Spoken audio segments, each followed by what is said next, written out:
All right, welcome back, folks. We have another weekly session here of The Edge of Tomorrow with Invisible Sun. All the players are in attendance today, and I'm going to start right off by flipping a Sooth card.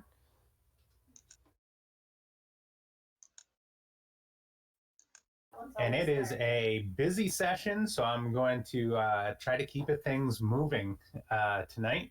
So I'm going to go ahead and have you guys start at zeros. It's been a long week. Everybody's kind of trying to wind down, and you guys all slowly, one by one, make your way into zeros. Where Fen is talking about her home invasion this week, and how she's hoping it couldn't possibly be her dear neighbor's caretaker. So, Fen, why don't you go ahead and start with that? All right. So anybody will probably notice that I believe I have a black eye right now. I look a little worse for the wear, but I'm still dressed really nice. And I'm just sitting there saying, yeah. I, so first, I've got this book golem who's currently infesting my study, but that's another issue. The real issue is somebody broke into my house and has been looking through my stuff. I didn't even think that it was possible to break into my house. So I'm still trying to figure out who it is, but the only culprits right now is my neighbor's caretaker, but she's such a sweet person. She brings me my newspaper every day. It could not possibly be her. I refuse to believe it. Well, you do know that it is the quiet, nice ones that are the ones you really have to watch, right? Yeah, but she's actually quiet and nice. She's not the creepy quiet and nice. Lucas leans over and whispers in Fenn's ears. If you need somebody to skin him when you find him, I'm your guy. I And then you gotta will. look forth like, oh, where did that come from? uh, yeah. Well, I don't want you to skin my neighbor's caretaker if it is her, because I was actually going to hire her, just so you know. I was going to hire her to take care of my place because I sure as heck don't take care of it, and I need somebody to.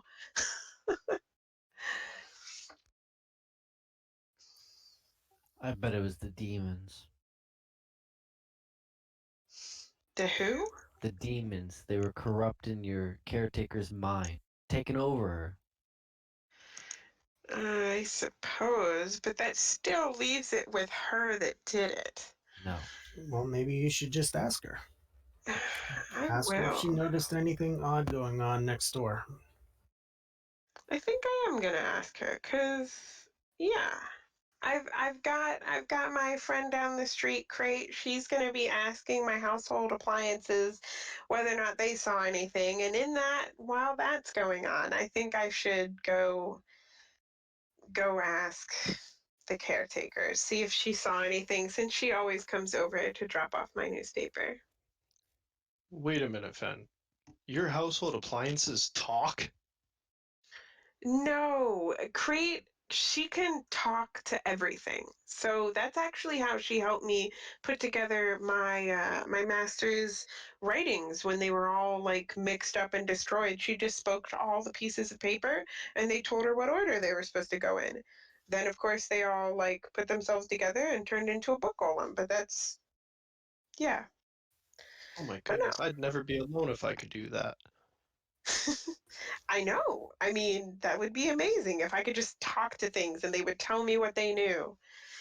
I'm a little jealous. Imagine trying to get to sleep, though. That would be horrible. Yeah. I get the feeling that she doesn't always, like, have a choice whether or not the things are active or not. So, yeah, that might be a little distracting.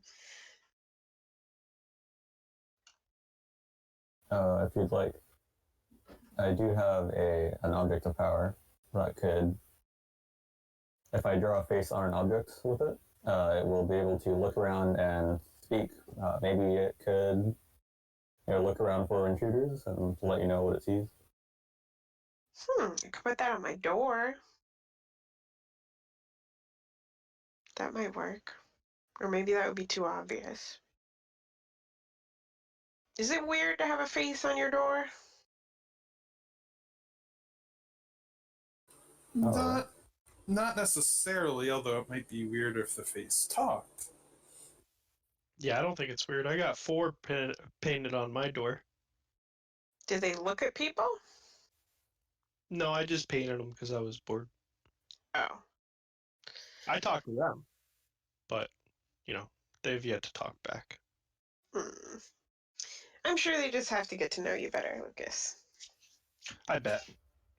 I mean, really, what would you really consider weird? Because, I mean, I talk to my food. I have full-blown conversations with my food. We don't always agree on things, but in the end, dinner is always great. I mean, your food can legitimately talk before you eat it, though. But I'm still talking to my food. All right, as you guys are having your conversation, the door to Zero's bursts open, and a diminutive little man walks in, visibly angry and irritated. He stands about 8 to 10 inches tall, and he just shoos everybody out of his way as he moves through the crowd. That must be my kin. Never mind, it's too furry. He's kind of cute. He is. He waddles up to the bar and demands a stiff milk, and to keep him coming, as he tries to climb up onto a bar stool, rung by rung, but he's a little too plump for it, and his feet kind of waggle in the air until he gets up onto the top of his stool.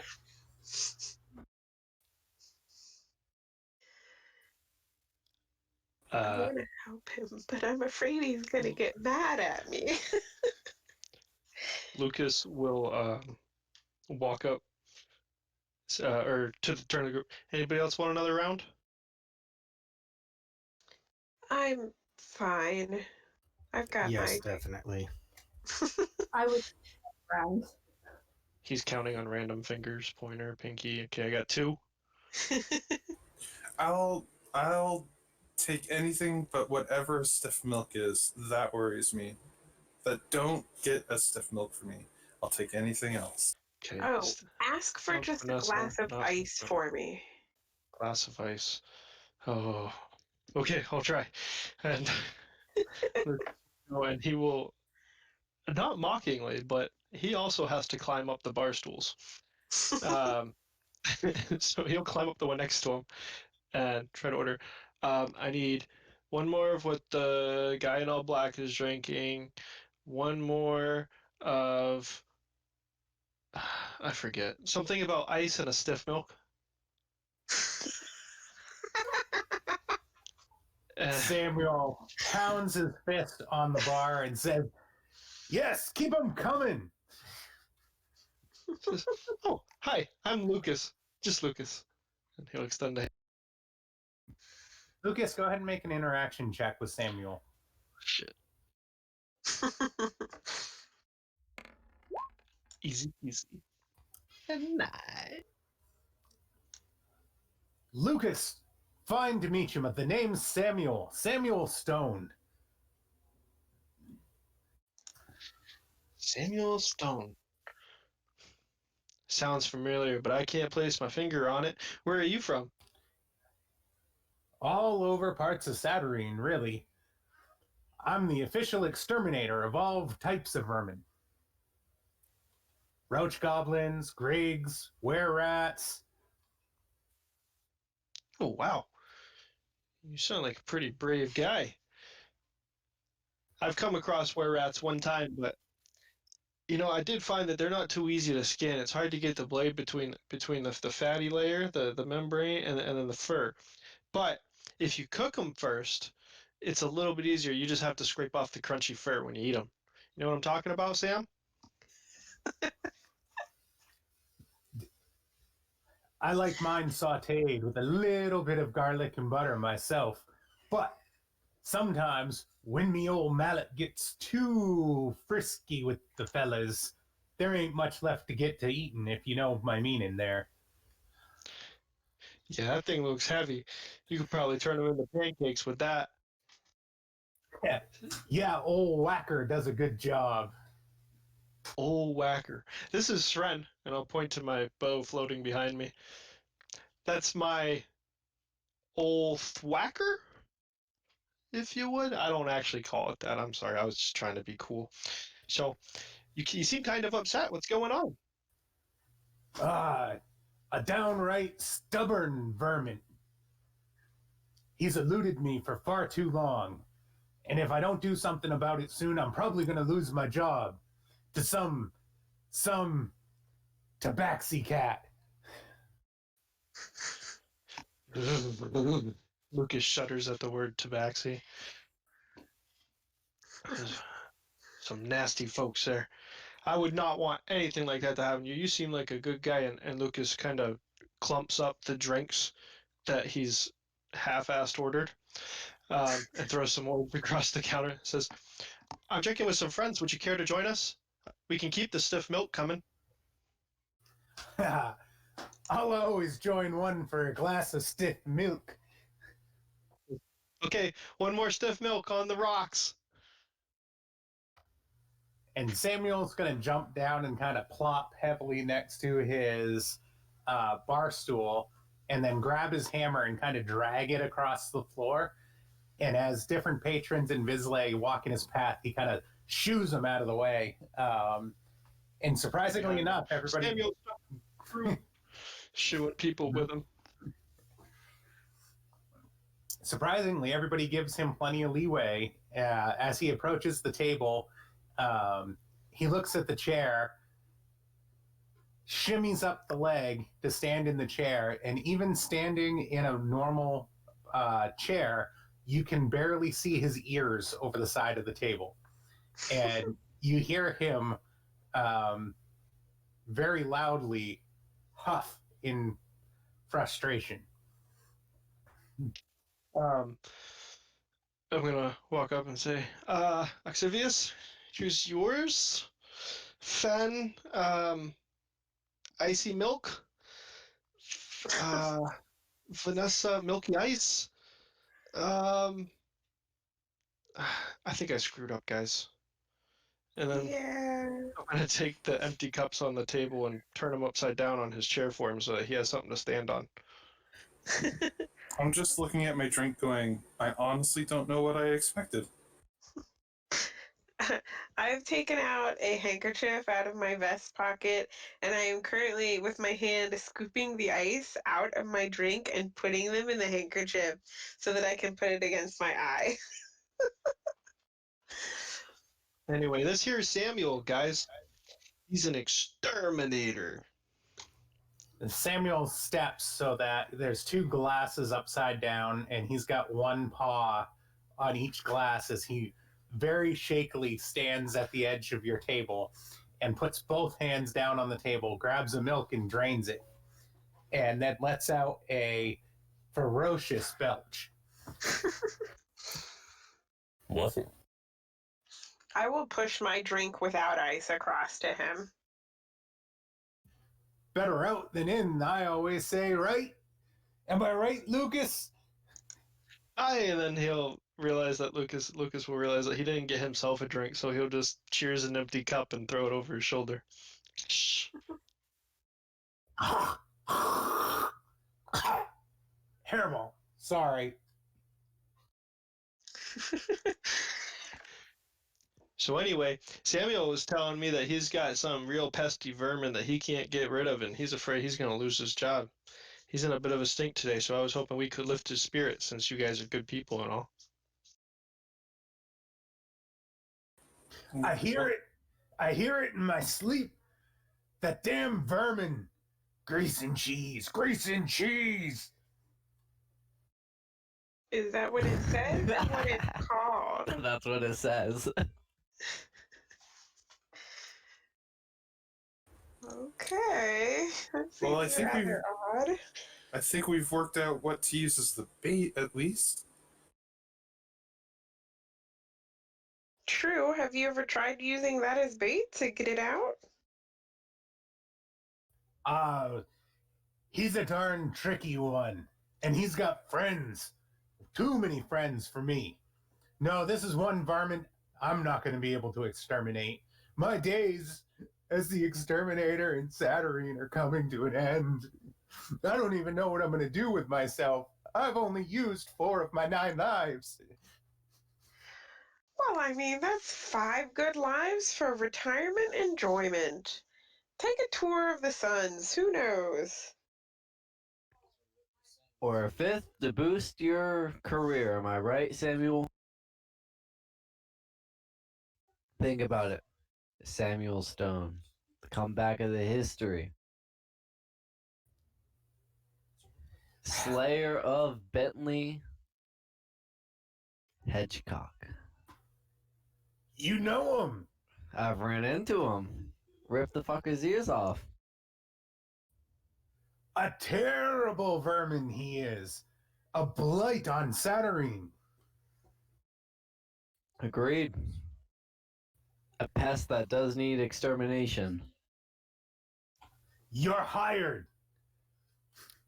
Ooh, we're getting paid? Wait, you know him, Zogi? Listen, I've been through my numerous kidnappings.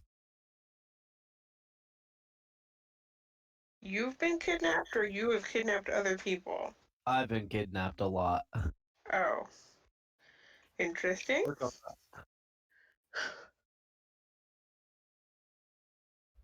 Zogi, that's the one that locked you up in that warehouse, is it not?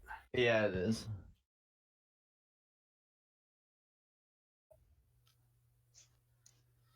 I'll give you my month's pay if you can take care of old Bentley. 10 mage coin. That's the best I can do, if you're interested. Make it 5. What? No, don't listen to him. Wait a minute, you get paid 10 mage coin just for killing mice? And rats? Well, it's a damn nasty job. Well, do you need a partner? We considered subcontractors. Look, how about they can keep the money, but if we do this, how about I get to go with you on your next job? And I get to see that old whacker of yours in action. That sounds like a fine, proper proposition, young Lucas. I'll take you. You prove it. You prove your mettle and your worth, and I'll take you with me on my next job. I am so happy we somehow negotiated ourselves out of 10 mage coin. I mean, through the moon. No, There's not enough drinks in this whole bar Lucas. to get me through this.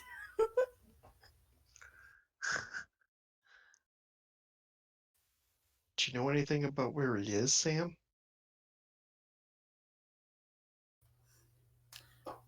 If I knew where he was, old Whacker would already have his number. But you're enterprising young folk. Look at all you smart fellows. I bet one of you can find him. Yeah, I suppose. Oh, gotta go. Gotta go tap a kidney. I'll be back. And Lucas runs off to the bathroom. That's one too many milks for me. I need to find a litter box. And with that, Samuel jumps down from the table, waddling as if he's drunk, even though he's only had a bunch of sour milk, and drags his whacker away from the table, leaving you guys alone again with your party.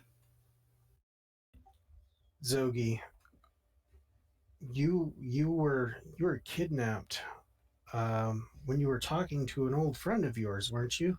Perhaps he knows where to go. Maybe he has a connection to the the grease and cheese fellow.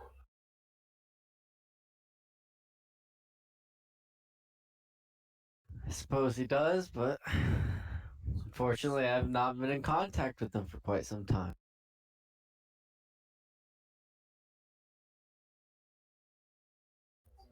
Well, now is as good a time as any to try and reconnect and maybe bury the hatchet on whatever might have gone on between the two of you that made it so long since you've talked to him.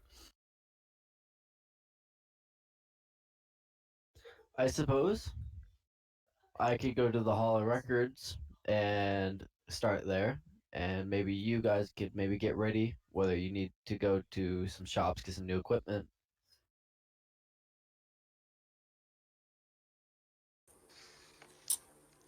So you've met this thing before. How big are we talking? Humongous. Of course. 90 feet, I think you're exaggerating. maybe a little bit. So how big is this thing really? Like what, 6 inches? Yeah, pretty close to it. Yeah, but Just like Zogi's not. regular mouse size? Zogi's not or saying what? that. He doesn't want to admit that he was kidnapped by a 6-inch mouse.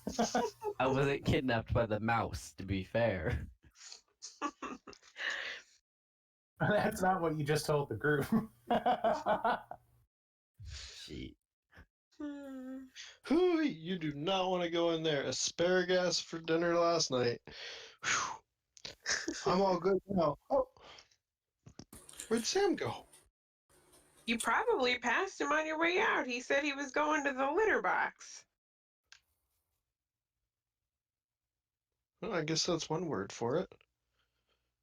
I usually just call it the bathroom. Well, he's a cat.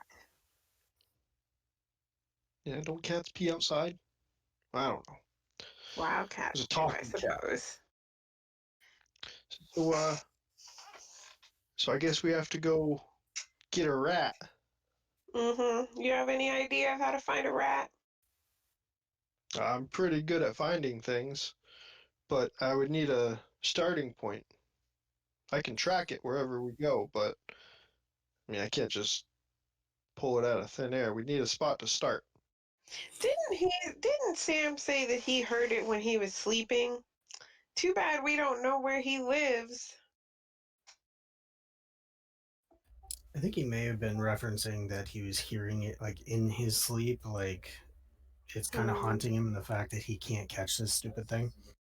I suppose, but he at least would know some places that he's tried to catch it before. Speaking of dreams, I had a dream last night, Oxivius, that you were eating my arm. It was really weird. Kind of scary. Lucas, I would never eat your arm. You can't afford to lose the meat. And you're a friend. Of course he wouldn't. And I kind of just like give Axe like a really weird look and just pat his shoulder like, you should have started with the friend part. Oh, yes, yes, yes, of course. Friend and all that whatnot.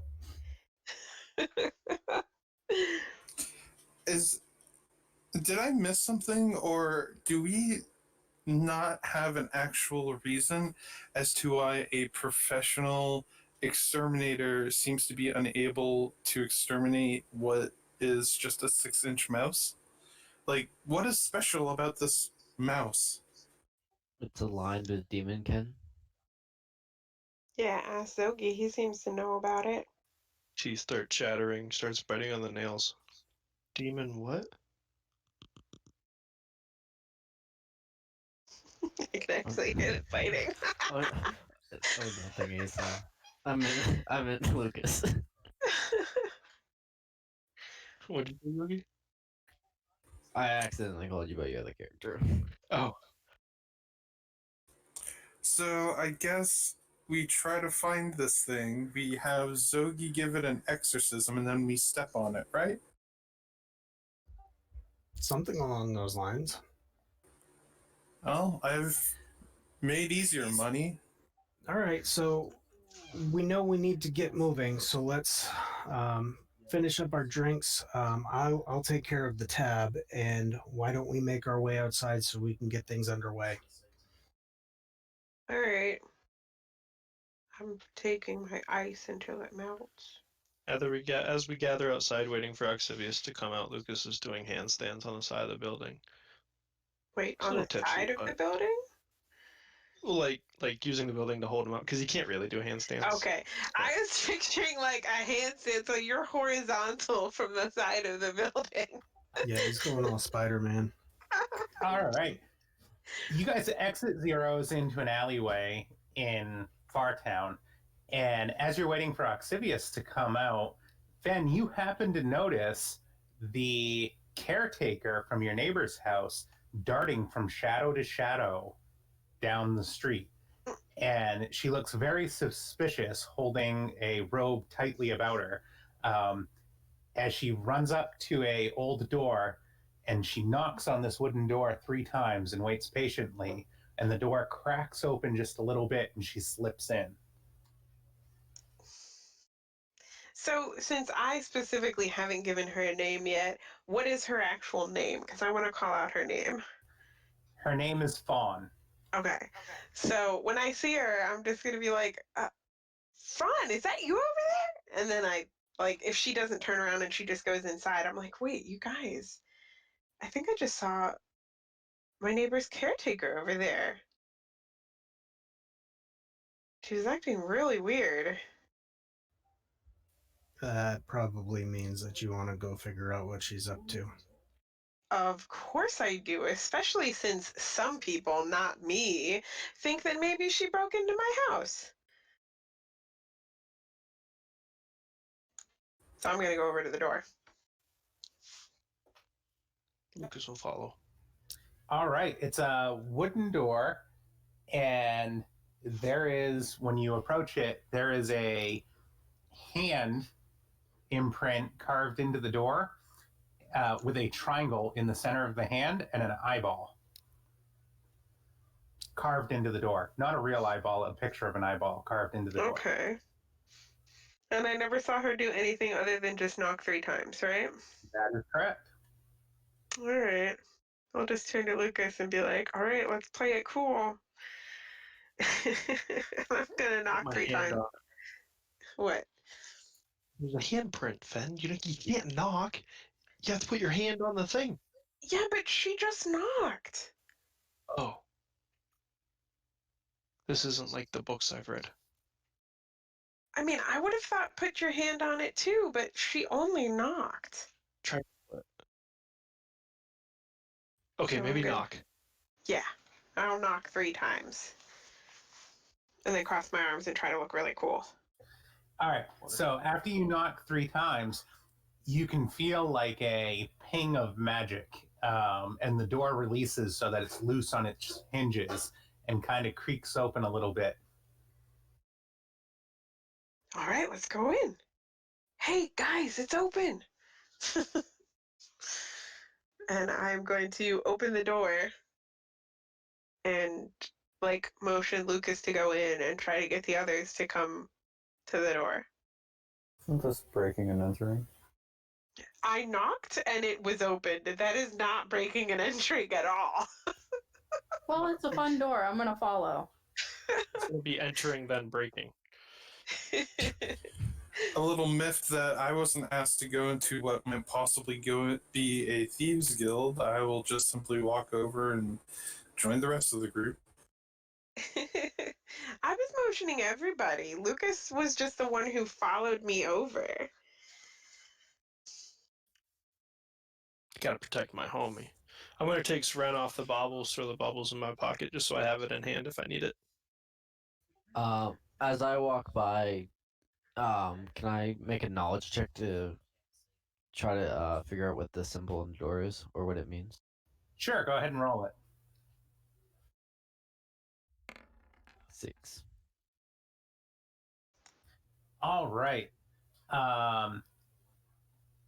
You know that the symbol has been seen carved into numerous places from an article you read in the paper, all over Bartown. Coincidentally, there's also been in the local paper a rash of burglaries. Burglary. There you go. Watch out for the orchards. Yeah. So there's been a rash of break-ins with valuables taken, which was also in the paper this morning. So I'm gonna come out of zeros and see the group kind of like creeping their way into the store, and I'm just gonna start shaking my head, going, "Oh dear God!" Yeah, I'm what like are holding they the up door to open and now?" motioning him over. Don't be suspicious. So I'm just gonna kind of like shuffle my cane up, halfway into my hand. So I'm holding it by the middle of it and just kind of trot across the street real quick and just, Finn, what in the world are you guys doing? What is this place? I don't know what this place is, but I saw Fawn, my neighbor's caretaker, really suspiciously sneaking over here and going inside. So I thought maybe we should go check because, she was acting suspicious. So your suspicious neighbor sneaks into a unknown building, and that's the idea that we have. We're gonna follow. Yeah. Like, what if she's in trouble? What if somebody's making her do bad stuff? Or what if she's a thief and she's doing it better than I am, and I can't have that around here? This is supposed to be my area. Thieving on my block, I'll show you. Okay. Are you guys going in?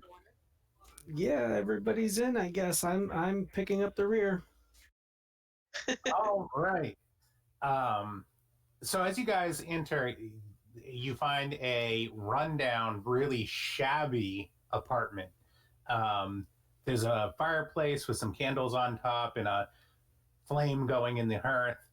But the place itself looks like, absolute drag. It's a flop house.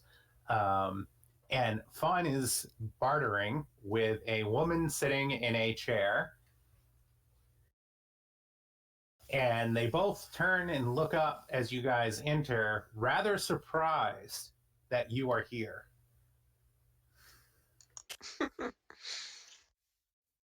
I will just be like, Fawn, what are you doing around here? As you look at Fawn, you see on the table, on the end table between these two figures, a couple of knickknacks and items from your house. Fawn, what are you doing? Those are mine. I can't believe you would do that.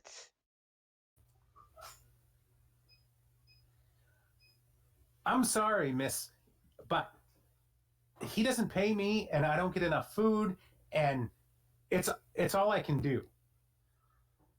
All you had to do was come and tell me. I was thinking of hiring you, You can't hire me. He won't let me go. Are you crazy? Some He has a people have wicked said temper. that.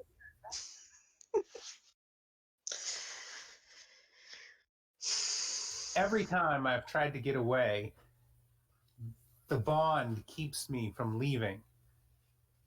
I'm a servant. You know that. I'm bound to serve at the Chateau of Time. It's all I can do to get out for these nightly errands without that damn Archibald following me all over the place. Well, we're going to have to do something about that because I don't have very many possessions, really, and I can't afford to have you stealing them and selling them. Shiana, extremely frustrated that her thief was caught, sighs and says, I suppose, Fawn, this does not bode well for your entry. Please take your possessions and be on your way. I go over and pick him up and just be like, thank you, and I will be nice enough not to tell anybody about this entire affair.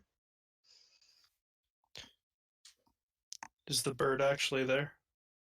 Yes, she has a pair of ravens in the room that kind of squawk and jump around. Lucas will dig through his bag to find a biscuit and will crumple it up and walk up to the ravens and offer them some food if they'll take it. They will take it. I'll just give them like a little scritchings on the back of the head. Oh, hey, little guy. Here you go. And Lucas, I'm going to Did you give get you your stuff plus. then? I'm going to give yourself a +2 modifier for any interactions with Shiana.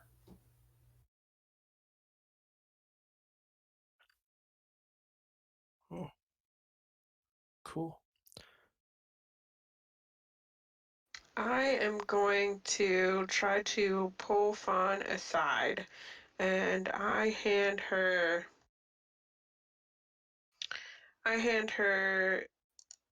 200 crystal orbs and say, next time you need something, you come to me. Don't steal my stuff. I'm sorry, Mrs. It's just stealing stuff's what I'm good at. Clearly Oh. not. Fine. Steal from other people, just not from me. Can I steal from those people? She says, pointing at the rest of the group.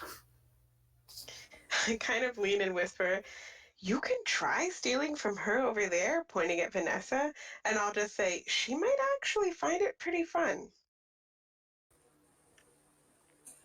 Vanessa is going to be glaring at Shiana as she's very unimpressed that this was going on without her knowledge.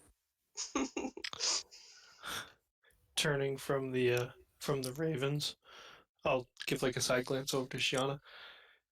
Hi there. I'm Lucas. You have two wonderful birds here. Thank you. Thank you. This one's Edgar, and that one's Alan. Oh, Where's Poe? that's really nice. This one is Natalia. This one is Oxivius. This one is Fen. She's the one you were just talking with. That one in the back, the priesty one, that one's Zogi. Oh, and that tall one is Vanessa. And Elias, where are you? Oh, and that one's Elias. But if you're hiring people to steal, you should talk to Vanessa. She's the best. Oh, I've been watching Vanessa closely for the last couple of weeks. I'm afraid she's not quite chaotic enough for my tastes.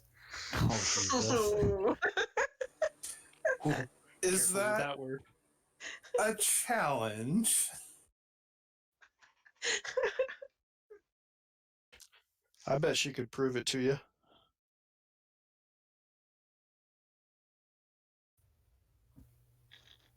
Oh, Vanessa, do tell me, what is the most impressive thing you've stolen?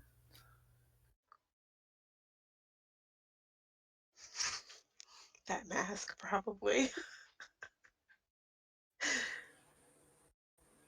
I once stole a powerful, I once stole an incredibly powerful, incredibly evil crown off of a demon's head while being restrained by her. You got somebody that can do that? A run-in with the demons, you say? Now that is chaotic. You know, Fawn, if you don't want to be expelled from our little circle, perhaps you can help your new friends here pull off a heist of our own.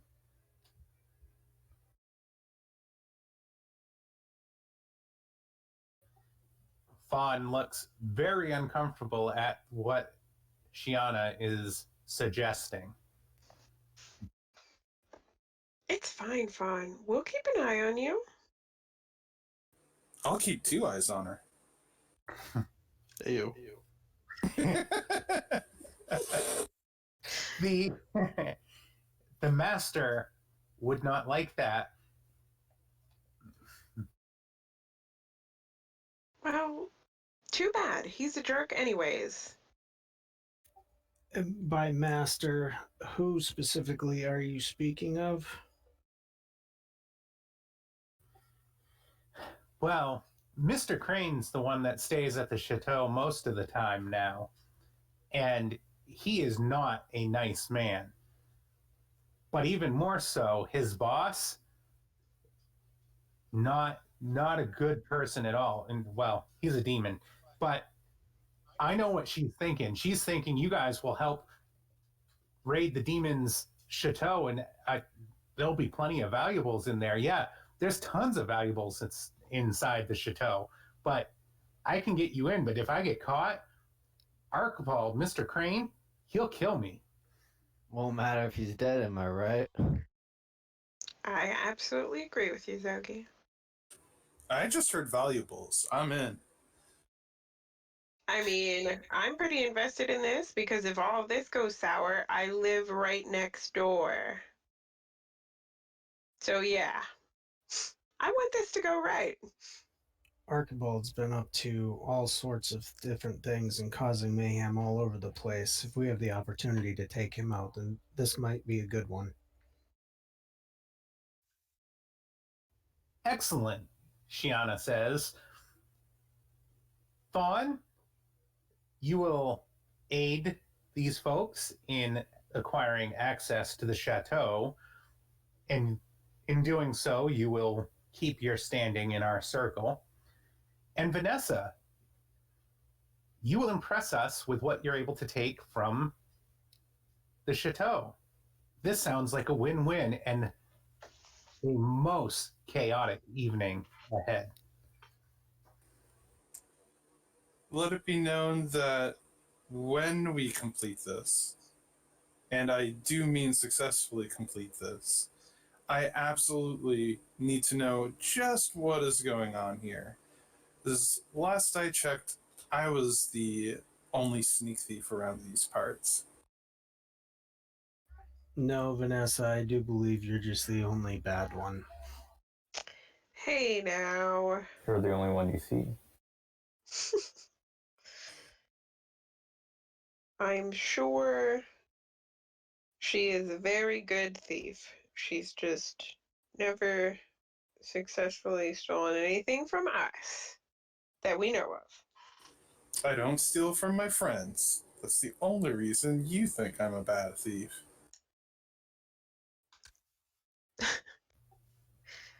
This will be quite fascinating. Fawn can certainly get you by the gates. That won't be a problem. I'd love to see the chaos that ensues when you're actually in the Chateau of Time. It's pretty ballsy to raid the enemy of Time's summer home. I mean, honestly, I've been wanting to, like, if not trash this place, at least kick him out for as long as he's been here. So I'm fine with this. Quick question. What season is it in game? Fall. It is I mean, always always. autumn in Fartown. In Fartown, it's always autumn. Always. Always. My favorite season. But we've kind of been playing it, so like the calendar still moves, it's just the weather doesn't change. Yeah. Yes, the calendar does in fact still move. Outside of Fartown, it is actually springtime. So Therefore, it is not summer. That's all we really needed to get. No, we're going to raid a summer home of somebody that's not there when it's not summer. Okay, I think we can handle it. That's good news for Asa that spring has finally come. Before we go, I'd like to try to sell one of my objects of power to Shiana. she is a fence. Quick, painter.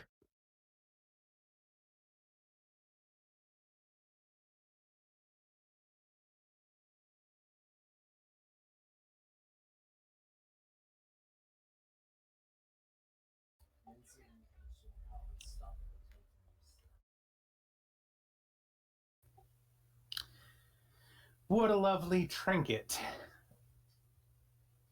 All right. Well, it is magical, and somebody from the blue would probably enjoy this. I think I can part with it. I'll take it off your hands for 2 mage coins or 1,000 blood silver.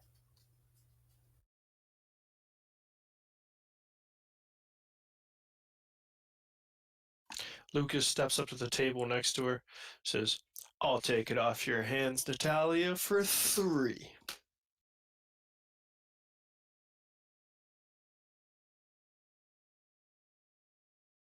Lucas is making an offer.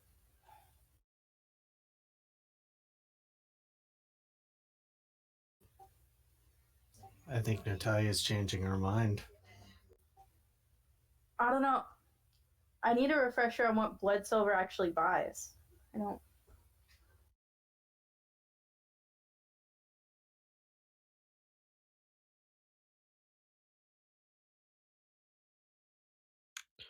All right, fine, Natalia, you convinced me. 4, final offer. 4 mage coins?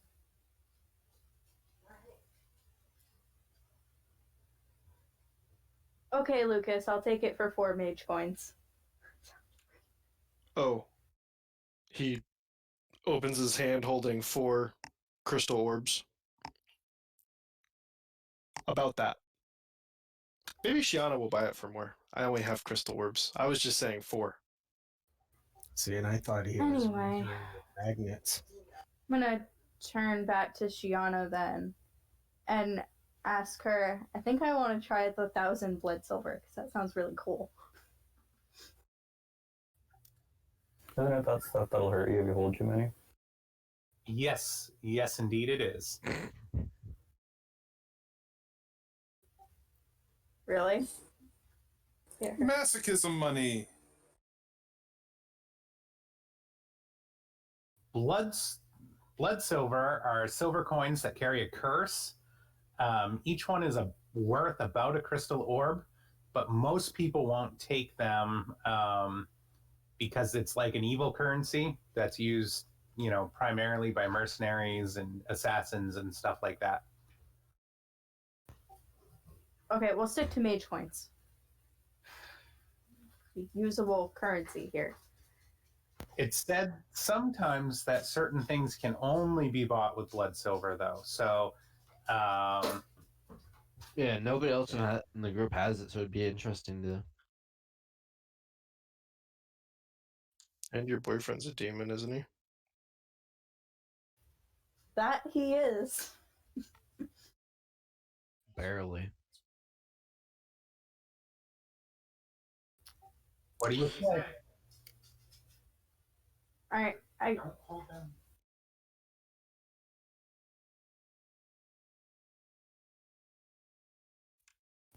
okay. Since nobody else has it, I'll go with blood silver.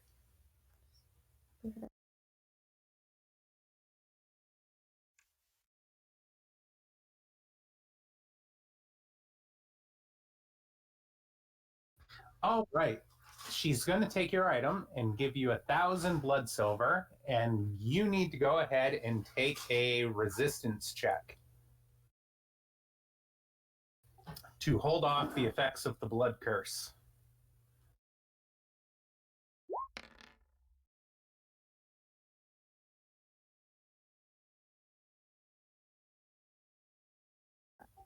Seven. All right, so you're going to go ahead and take a blood curse. And if we could have somebody out there in the audience roll us a major flux, that would be great. Should have taken the 4.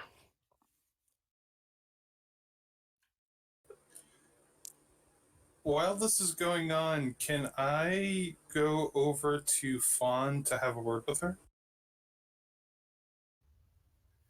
Sure.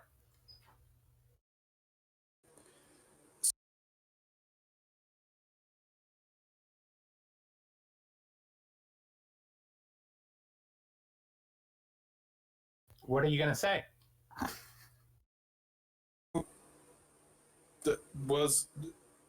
Were you not able to hear me? Did I not press down right? Nope, you went quiet. Oh, okay. So, I'd like to go over to Fawn and ask her. So, the master of this place that should be there when we arrive. What is the most common thing you say?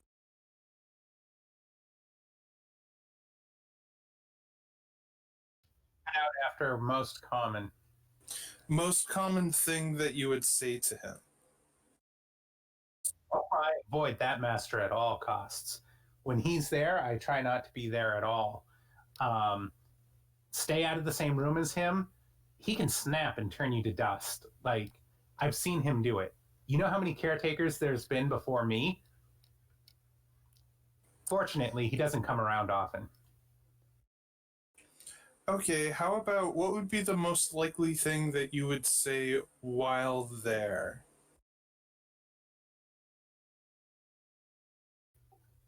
Just what I would say while at the mansion? Or if you were to hear somebody coming around, what would be a likely thing that you would say if somebody that was expected to be there at the mansion was there?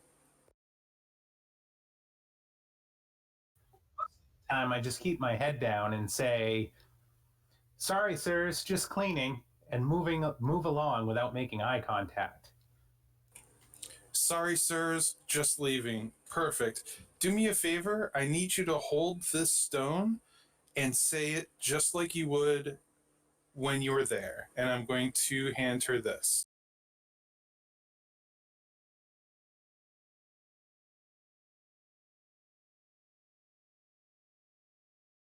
All right. She is going to do that, and it can store that phrase. All right, so I basically have a little portable fawn voice with me with a common phrase she would normally say. That's all I was looking for. You got it. Approximately what time is it right now? Early evening, like 5, 6 o'clock. Okay. So, kind of going to turn towards Zogi, and while they're all talking with the different individuals, I'm going to be like, so are we thinking of doing this tonight, or are we going to try and do this first thing in the morning? We're gonna need to do it in the morning. Let everybody gather their strength over the night.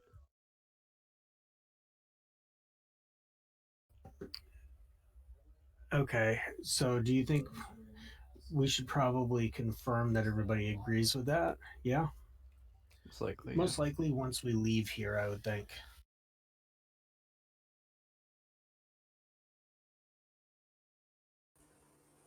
We should probably confirm this also with Fawn, just so that, our entryway in knows the timing. Well, I'm sure a gate, she would like her job. She'd be arriving in the morning to start her like morning duties. Anyways, I think it kind of works out.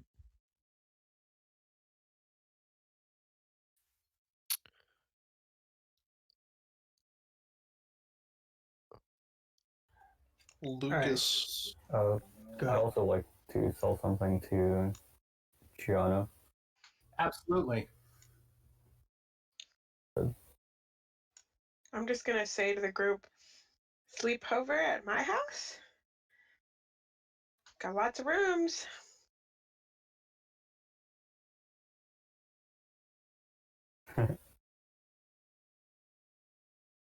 Vanessa Oh, will yeah. be very clearly trying to hold back a joke in poor taste. She'll offer you 2 mage coins for those. Yep, sounds great. And I'll hand them over. So, just so you know, the major flux for that curse was everyone within a mile knows your name and that you just failed at a spell or practice. Oh, jeez. Okay, so the way Damn. Bloodsilver works is that it puts a curse on you until the curse is removed. So instead of people knowing that you failed at a major practice, everybody within a mile is going to know that you did something to acquire Bloodsilver. So most people are going to assume that was something inherently evil or wrong. Lol. So not good for trying to sneak into somebody's place, right? Well, they don't know your location. They just know that you did it. Yeah. So I'm gonna walk over to Chiana while Natalia is realizing the fun situation she just found herself in, and I'm so you're buying things from us. Perhaps you have some things to offer for sale. Indeed, indeed, I do. Now, I can't guarantee that none of this hasn't been,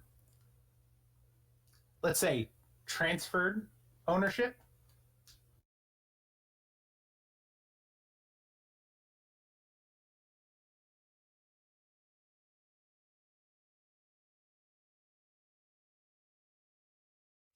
Oh my god.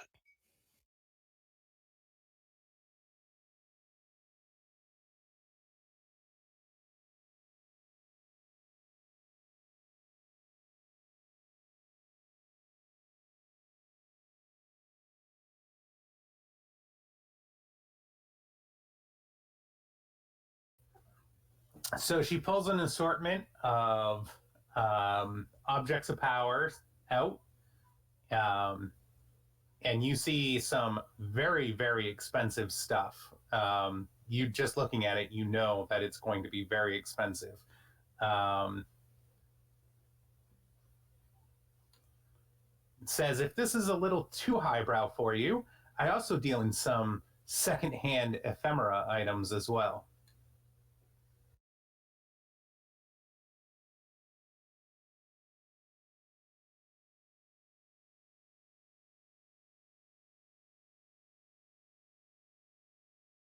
Oh my god. Well, I've just given half of what I own to my dear friend Fawn here, so I'm going to pass. How much for this thingy? And Lucas pokes the extendable staff. The lupine staff? Yeah.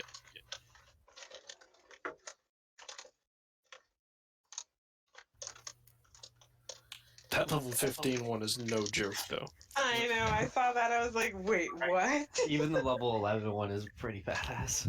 Like, who's gonna succeed at a resist 11? So she is willing to take either a 3 mage coin for the lupine staff or a trade of a level 3 item or better. Well, I'm going to try to negotiate. Okay, go ahead and make a roll. That's going to be interaction. Go, Lucas. Gotcha. Just checking my skills real quick.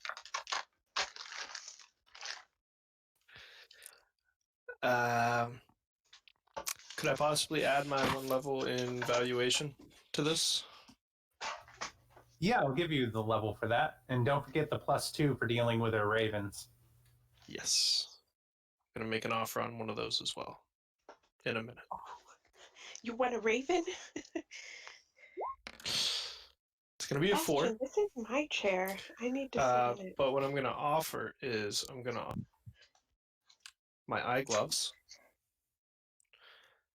and 113 crystal orbs.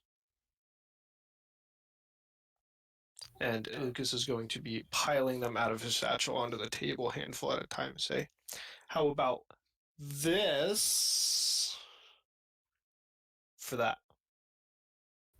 So he's gonna kind of look over and Lucas, throw him on one of the magnets. Oh, thank you. There, digs really deep into one of his pockets. And a business card.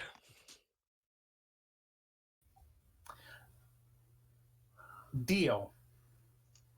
I love that Go ahead and Lucas take thinks these 200 magnets craft. are business cards.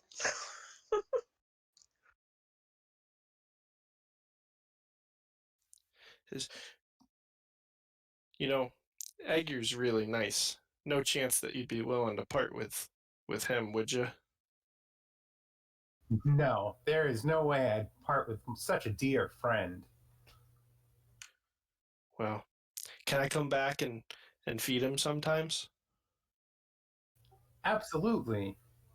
And if you ever want to offload any illegally acquired goods, I'm your person. He gives What about some legally? finger air quotes. Goes, okay. Huh. I deal in legal goods too, but it's not as much fun. I understand that. It's actually something else I'd like to sell. I'll All pull right. out this crystal and say it's a little bit too dangerous for my taste.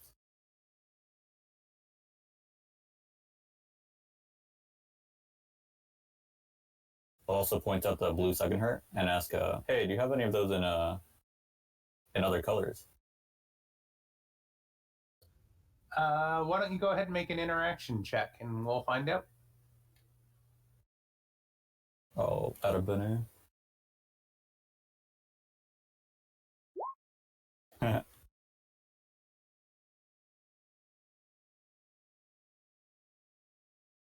This is not a good starting omen for us, guys. It's okay. We got to get these rolls out now instead of later. All right, Exactly. she's gonna give you 6 mage coins for the Olagon crystal, Sounds good. Sounds good. and she does not have any other second hearts at this time. Hey, Elias, I got a green one. And Lucas kind of spreads his shirt open a little bit, and you can see like the pale glow of a green thawing under his skin. See? I just pat my Right. chest and say, "I've got a gold one." Second heart buddies. Throws up a high five for Finn. Yeah, she'll meet the Looking high for a silver one. We can all be second heart buddies. five. Is Natalia going to be doing anything?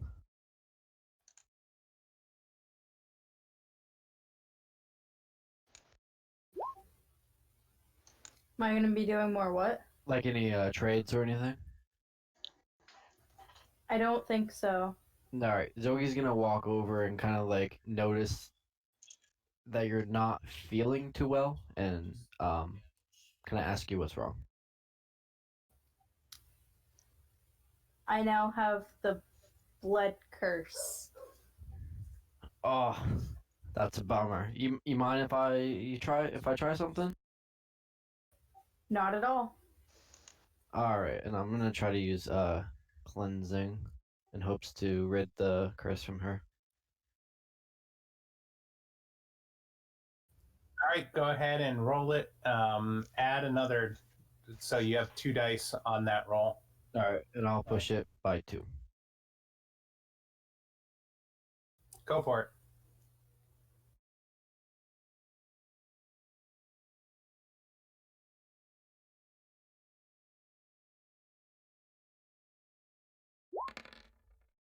Oh, we're gonna need a flux, folks.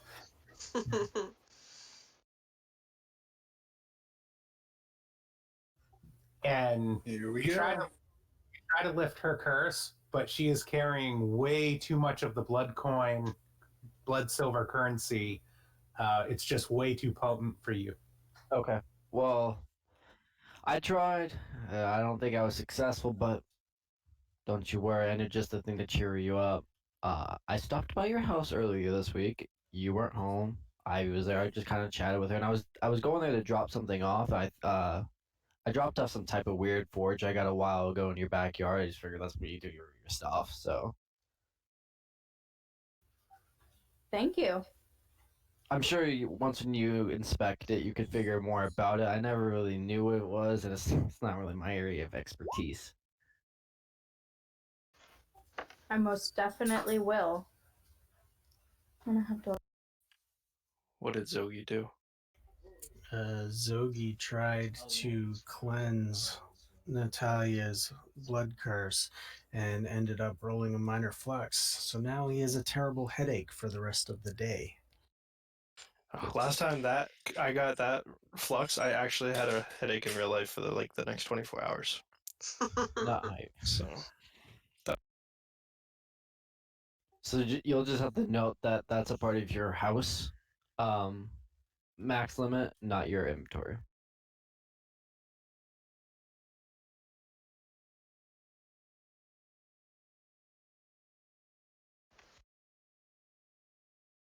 Yeah, we'll switch real quick so you can put it down in your house, Natalia.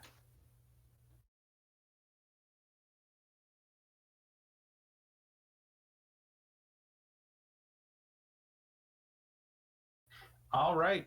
Does anybody else want to look at anything else with Shiana before you guys go? Did she? I'm sure everything's kind of like displayed in cabinets and or whatnot, and I'll kind of like peruse the different ephemera objects that she has.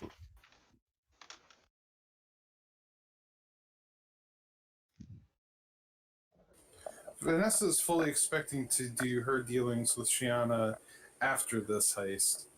She's seeing, well, not dollar signs, but like mage coins in her eyes. Oh my goodness, I want that flower.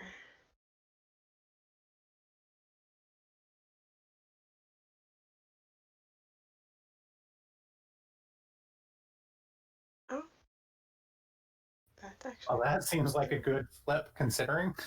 Yeah, so I'm gonna kind Yeah. of walk over and that talisman. I like the silver. I'm a fan of the silver. So no, what are you offering for that?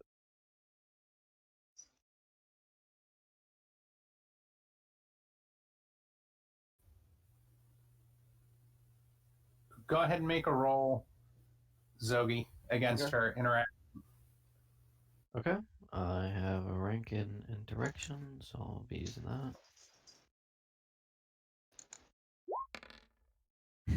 We. Oh no. Oh, one. Oh Sorry. dear. She smiles deviously and says, well, normally I'd let this go for, some crystal or something worthwhile. But in this case, these are really high demand. I happen to know of a handful of people who are going to raid a demon place. So I really couldn't let this go for anything less than like at least a gem orb. What about? And I'll throw that down. The value. I'm not a huge fan of it, and I figured you could probably use it or sell it somewhere else. But how's that for a trade? I'll take that trade. Yeah, 2 mage coins for a gem orb. Yar. I actually wonder what she wants for that all allergen.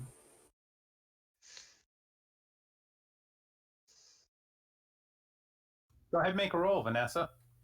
Ah, crap. Here we go. Come on, she's a hustler. You gotta at least roll against her. Oh no.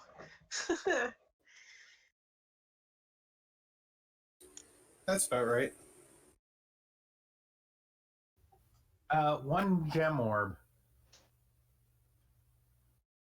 Or 100 crystal, if that's how it's on your sheet. I don't think I need it that badly. In reality, I don't have that much.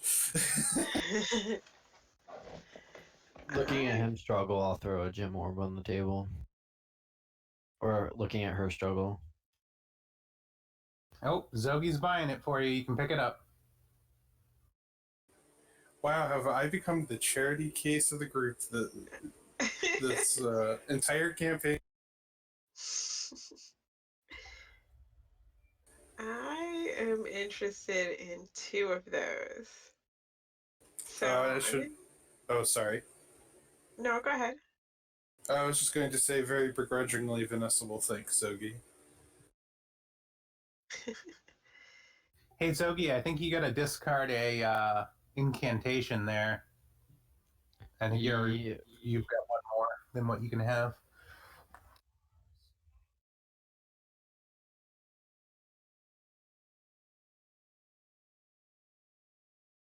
All right, Fen, what are you looking for? I am looking at the flower and this small silver cylinder, and I'm going to ask if there's a deal for purchasing two at once. Roll an interaction. All right. Yeesh. All right. What's the card, by the way? Hidden underneath all of that. It is the cat. But it's the companion. Okay. Well, cat is mine, so I should get a +1 from the card. So I will go ahead and I'll step in and say, 2 for 1 is always better. It's always better to move two products instead of one. Just kind of trying to give her a little nudge in the right direction. do I get a +1 for that? Yes. Okay. So +1 for that. I will use an interaction Bene, and we'll see how this goes.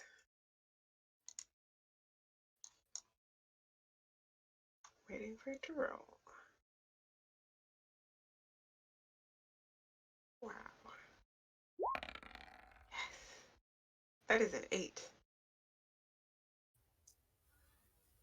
I'll offer a 10% discount for buying multiple items, and so far today has been very promising. What do you have in mind? I'm thinking 4 gem orbs combined. How about I offer you, and just to double checking, gem orbs are 100 crystal? Yes. Okay. How about 2 gem orbs and this? And I pull out an angel feather. Whoa, whoa, whoa. What if I offered you some for that? What do you, I just turned over, what do you want for it? How much do you need for the remaining price? Just 2 gem orbs. Yeah, I'll just throw that down. All right. So I'll hand over an angel feather to him and then put down the other 2 gem orbs.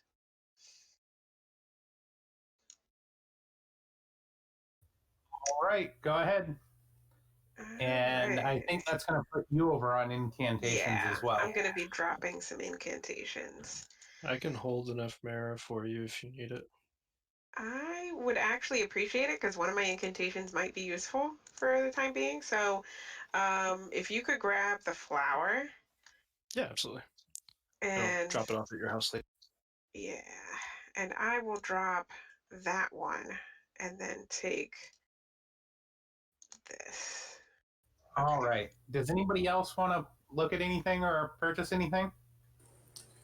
I'm not interested in anything currently, but I am going to lean over to Zogi and go, what's the big deal with the angel feather? If you know, you know. If you don't, you don't. Knowledge. Well, I'm just saying, I know you have money, and I have 17 angel feathers on me. Oh, it doesn't work that way. Ah, damn it. But I'll lean over to Vanessa and be like, I mean, I like angel feathers for bargaining chips, but I don't have any money anymore. Join the club, fan. I've never had money. I just gave 200 crystal to the person who stole from me. Yeah, Alex? How about this Ulagan crystal? And what is your asking price on the God's punishing fist? That ring looks quite interesting. the God's Punishing Fist is definitely 15 mage coins. And I will ask 5 mage coins for the Ulagan crystal. Oh, that's funny. Almost for 2. She gave me 6 for it. Yeah, but you did good on your roll.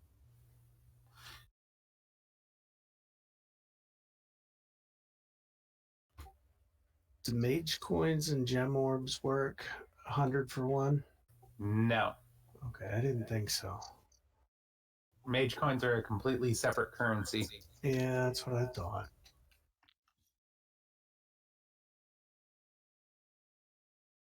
How many items do you have? All right, I'm gonna hand over the 5 mage coins for the crystal.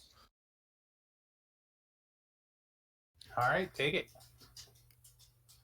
Whoa, so she bought the crystal from me for 6 mage coins and sold it again for 5. Okay, not complaining. Yeah, but she's making out in the end. Yeah, she's making lots of money. Plus, she likes me, and you guys are my friend.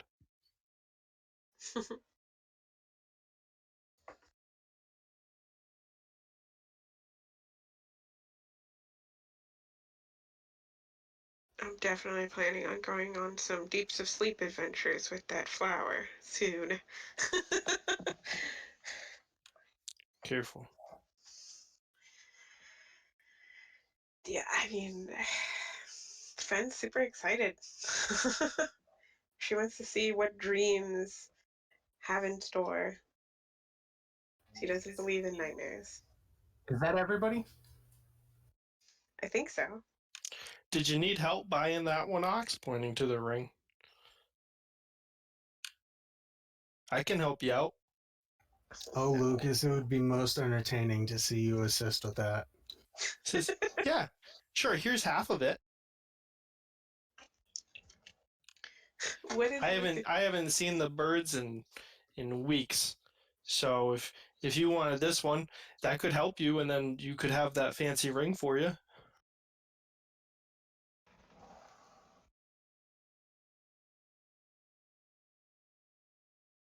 Oh, Lucas, you have such a way with animals. I would hate to deprive you of the opportunity to have them coming out of your head. Yeah, it's I kind of creepy, and I appreciate don't even get up that early. I appreciate the offer. I really do, but I'm sure an opportunity like this could come up again. I think for right now, what we've got is good. Why don't you hold on to that? I appreciate it. Okay, if you say so.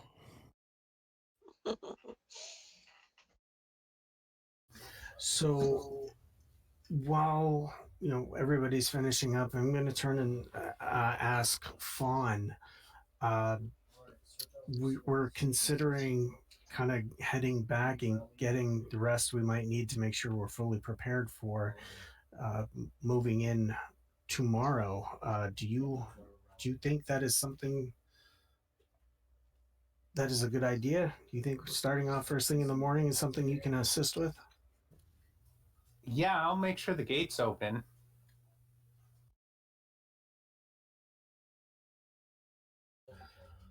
Okay, I think that would definitely be most helpful. That'll give us a chance to, get ourselves situated, make sure we are fully ready to go, and then if you leave the gates open, we will take it from there.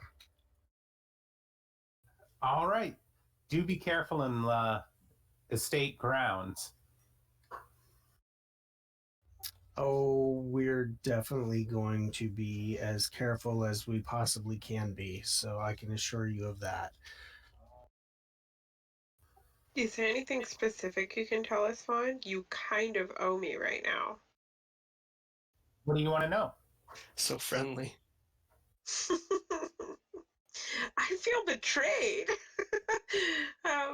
I'll just be like, So, what is the danger on the state grounds? Where's the best entrance to the building? Come on now. You're a thief. You should know how this works.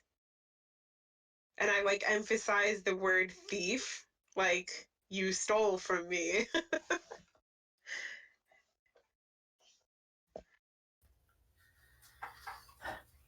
Well, the groundskeeper tends to make circles around the most vulnerable places. The front door is usually not guarded. However, there are guests and residents all over the place. I'd stay above ground if I were you. The most dangerous stuff is in the basement. Okay, is there like a kitchen entrance or? There is a kitchen entrance in the back. Would it be safer than the front door or not really? Well, first thing in the morning, the cook would be in there. Hmm. Who's the cook? What's their name?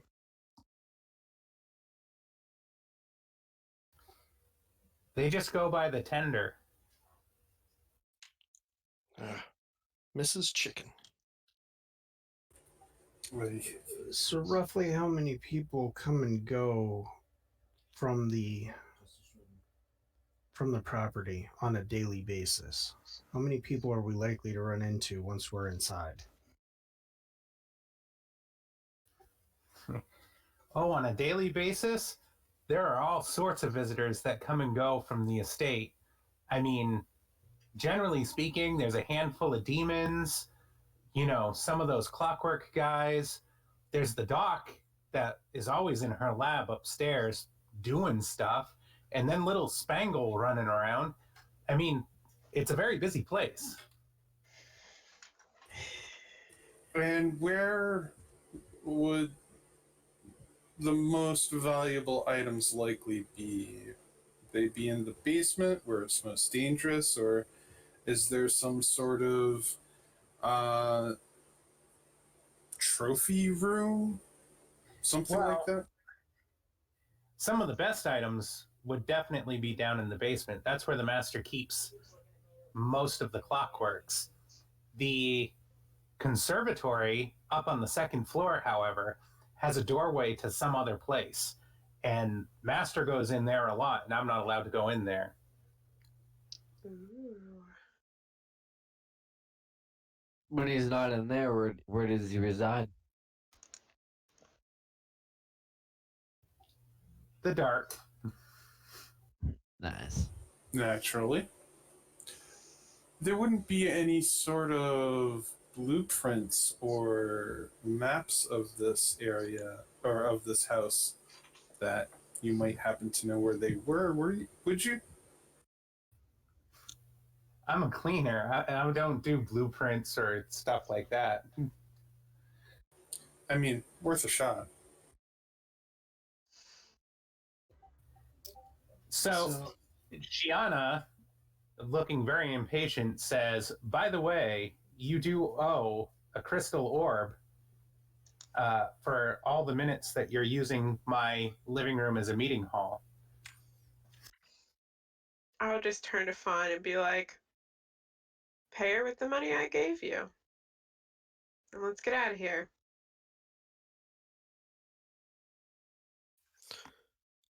Yeah, we gotta get out of here. She obviously has a lot more customers waiting. All right, so herd everybody back out to the streets, and it does seem like the best idea if we're going to get a start on this first thing in the morning to head to Fenn's house. Yay! And then, So we're meeting at Finn's, or? No, yeah, I mean, we sleep could over technically at just Fenn's house. leave from here and go to Fenn's. Well, because I have a plan on what I want to do for the nighttime, so I didn't know if we were Oh. splitting up Yeah, or staying if you together. don't want to hang out at Fenn's house, you can just meet us there. Okay. So who's going to Fenn's and who's going to their own place? I'm gonna go to Fence. I'd like to drop off the blood silver at my house and pick up a certain dress at my house. I would like to go to Morgan's house. You getting one last in real quick? All good to friends. All right. Can we take a quick break here? 5:45. Let's say a 10-minute break, and Yeah, then we'll sure. pick up in the morning. Well, actually, just before, I'm going to stop by Fenn's and then head to my place. But in the process of stopping by Fenn's, I'm going to use this.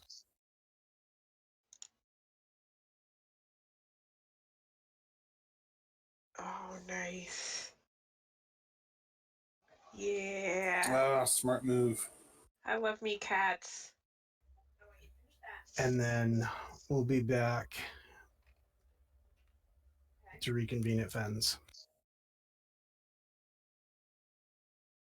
All right, quick break. All right, be back shortly. Sounds good.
No. All right. Thanks for bearing with us while we take a break, folks. Natalia, why don't you go first because you weren't going back to Fens? What are you doing at your house? And At my house, I'd like to store away the blood silver so that it's not on me anymore. And grab the dress that I made on the Silver Sun with the armor bonus. And check in on Ivy while I'm there. sounds like a deal. Okay, Ox, you were casting that incantation, but then you were going back to your place? Nah, I changed my mind. I'm just gonna cast that and stay there. That way I can wait for the cats to show up. All right. And then Zogi, you were going someplace else. Yeah, I was going to Morgan's. All right. Why don't you go ahead and you're just going to go show up on her doorstep? Yeah, I figured it's kind of dusk. She might be home. Knock on the door to see if she's there. All right. Go ahead and knock. Okay, I knock. And Morgan comes to the door and she's like, Zogi, what a surprise. What are you doing here? Came to see you. Flattering, I'm sure. You know, I ran into your little friend that follows you around at the row the other day. Sorry about the face. Is she talking about Finn? Yeah. Yeah. I'm sure it was just an accident. So what brings you by? How long are you staying? You want to come in for dinner? Yeah, I'll come in for dinner. And I'll come in, I'm sure throughout the night we'll be eating. Is it just her home? Or is Yep, she, it's just her. Okay. No, her other 3 boyfriends are there. Yeah. So I'll kind of give her I'm gonna propose the idea to stay the night because I'm doing crazy stuff in the morning. Make an interaction check. Can I get some bonuses for going on a couple of dates with this baddie? No, but I will give you your persuasion. Oogie.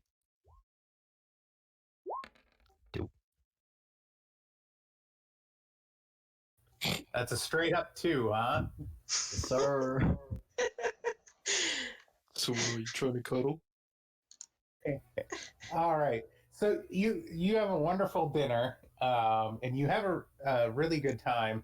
And as you drop the suggestion that maybe you can spend the night, she kind of gets awkward really quick, and says "You mean like a breakfast thing? Because I'm not sure we're there yet, Sogi." Okay. Sounds good. I mean, are you thinking you're gonna die? I mean, kind of. You know what?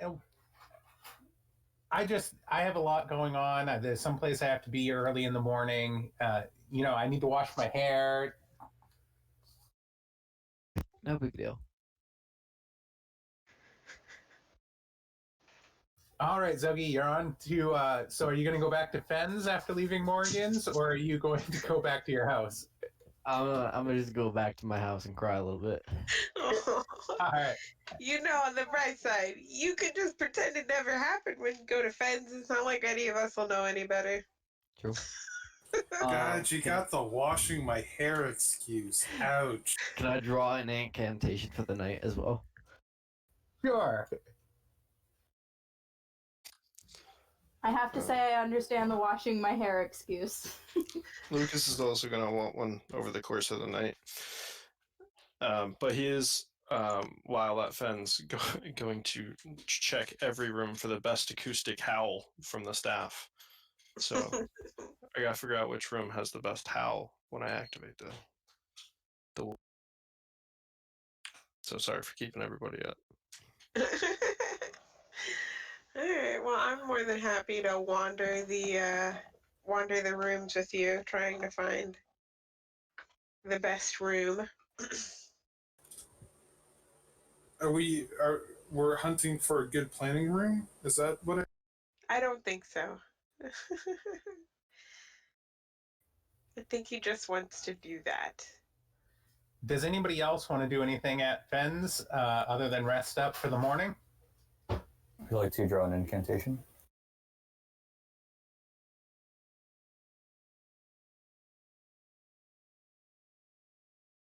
Yeah. How many incantations can I hold?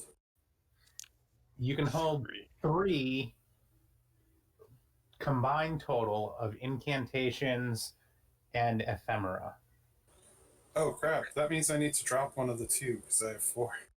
Unless you purchase, as an apostate, unless you purchased the skill to be able to hold an additional one. Right. Oh no, that's right. I can hold 3. You may Or is that it? Oh no. Okay, so the 3 includes no. So I do have to drop one. All right. That's okay. I have one that, of course, we're gonna need it during this, but I've never seen a use for it. So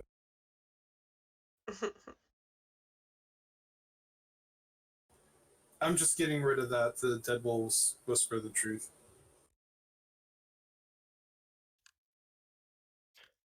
So who's not there? Zogi and Natalia.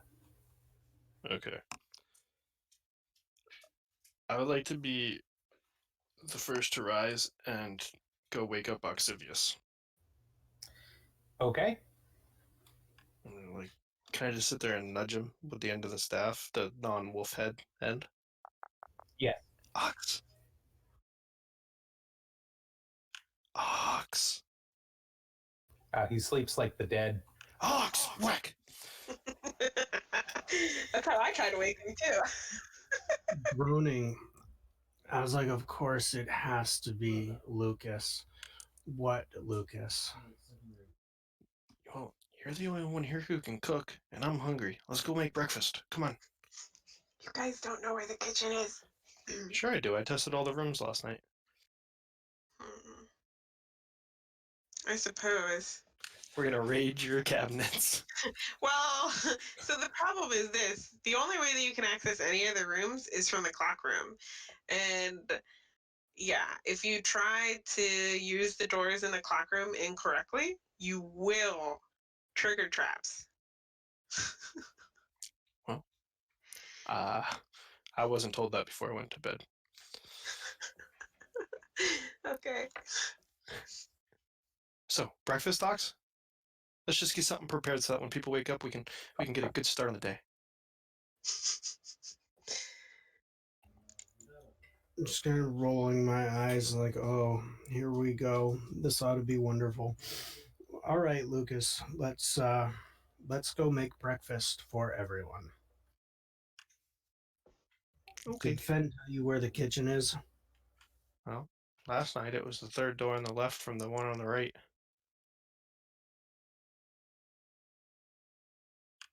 Actually, it had the best howl. All the pots and pans rattling off. It's a pretty good room. Her house is kind of cool. Well, then you lead the way and we'll get to starting.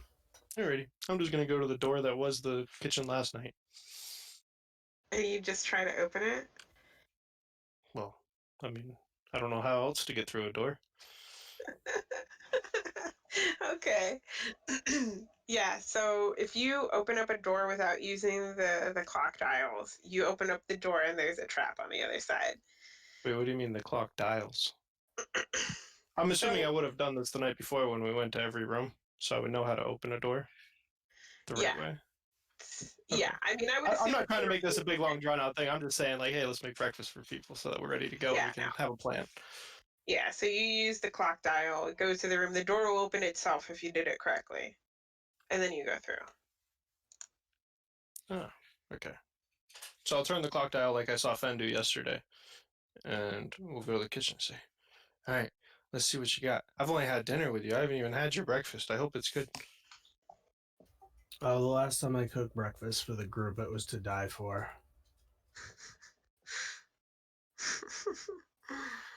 Alrighty. Lucas and Octavius will go about making breakfast till people start showing up and we're ready to make a plan. All right. Well, Fen would have offered to kind of bunk up in her room to Vanessa, just because most of the other guest rooms are covered in dust, and so like she let Lucas and Ox sleep in dusty rooms, and she was just like, Vanessa, you can hang in my room if you want.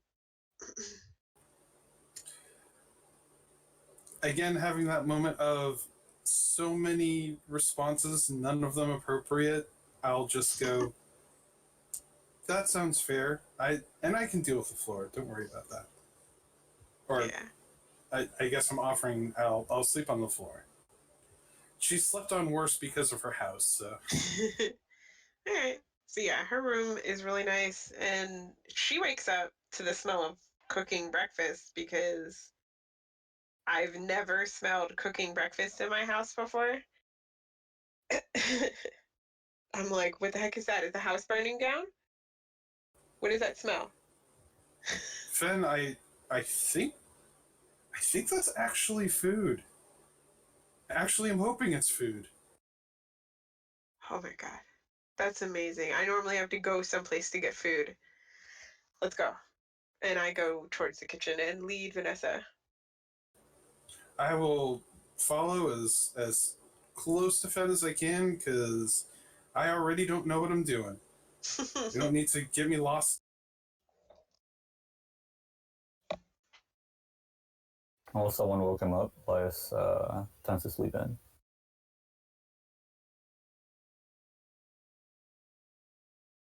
All right. And Zogi and Natalia, you guys back for the morning? Yep. You guys all together? Yes. All right. And the cats that you sent out the night before, Oxivius, start to assemble. They're starting to trickle in over the day as you guys are doing your breakfast thing and everybody's kind of eating and talking and planning and whatnot.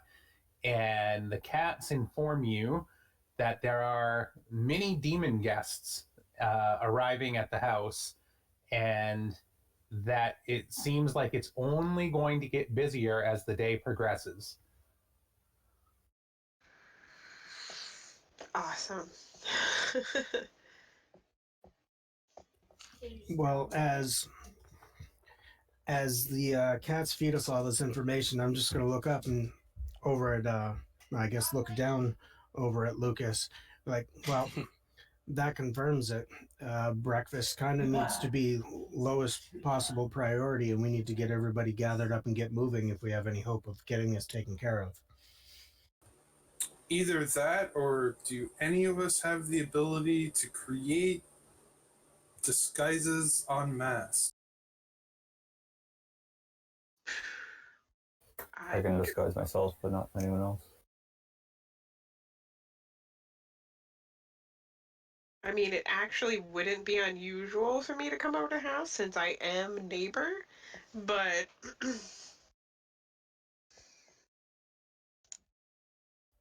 So you go through the front door, we'll go through the back door. sure. Does anybody want to come with me through the front door?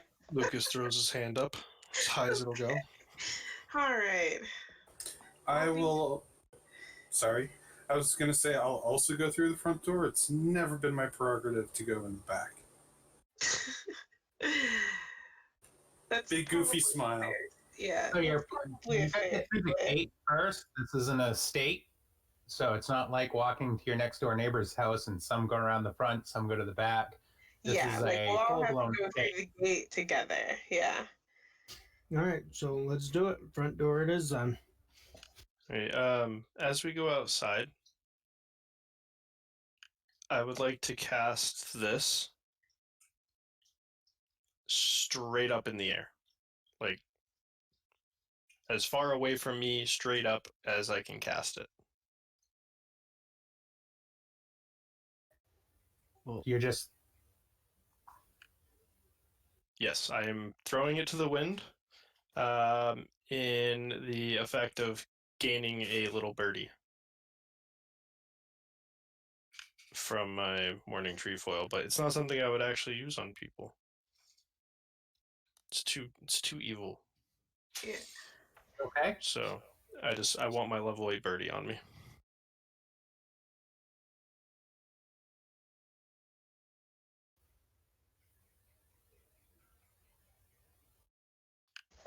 All right, so you have to check for the object depletion because you just created a bird. Alrighty.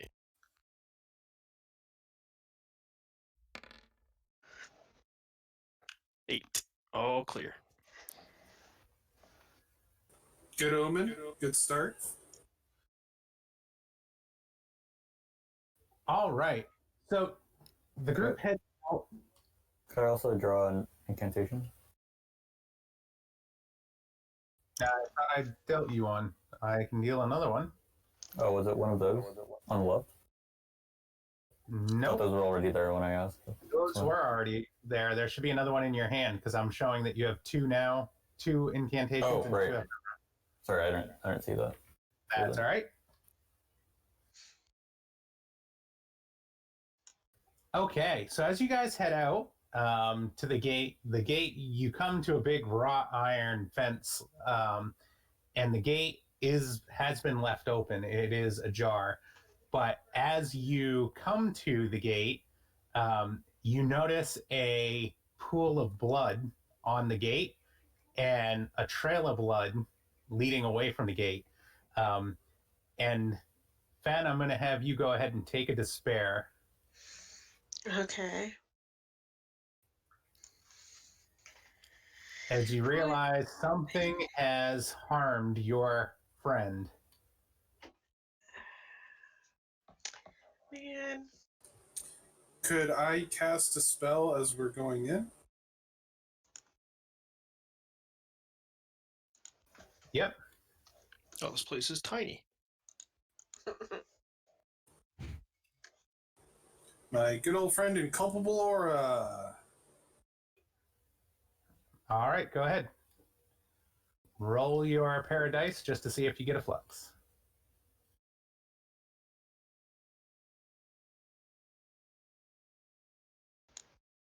And then you can pick up your spell afterwards. You're all set. Whew, all right. I mean, do you want to leave it out just for the session since it goes through the day? Just so that it's like, I'm gonna forget. Yeah, we'll leave it down in the bottom corner here. All right, thank you. Is that the looming shade you flipped for us going in here? Yes, it is. Oh boy. And Ben took the despair for it. And you guys have a nice little trail of blood in front of you. You're You know welcome. right where to go.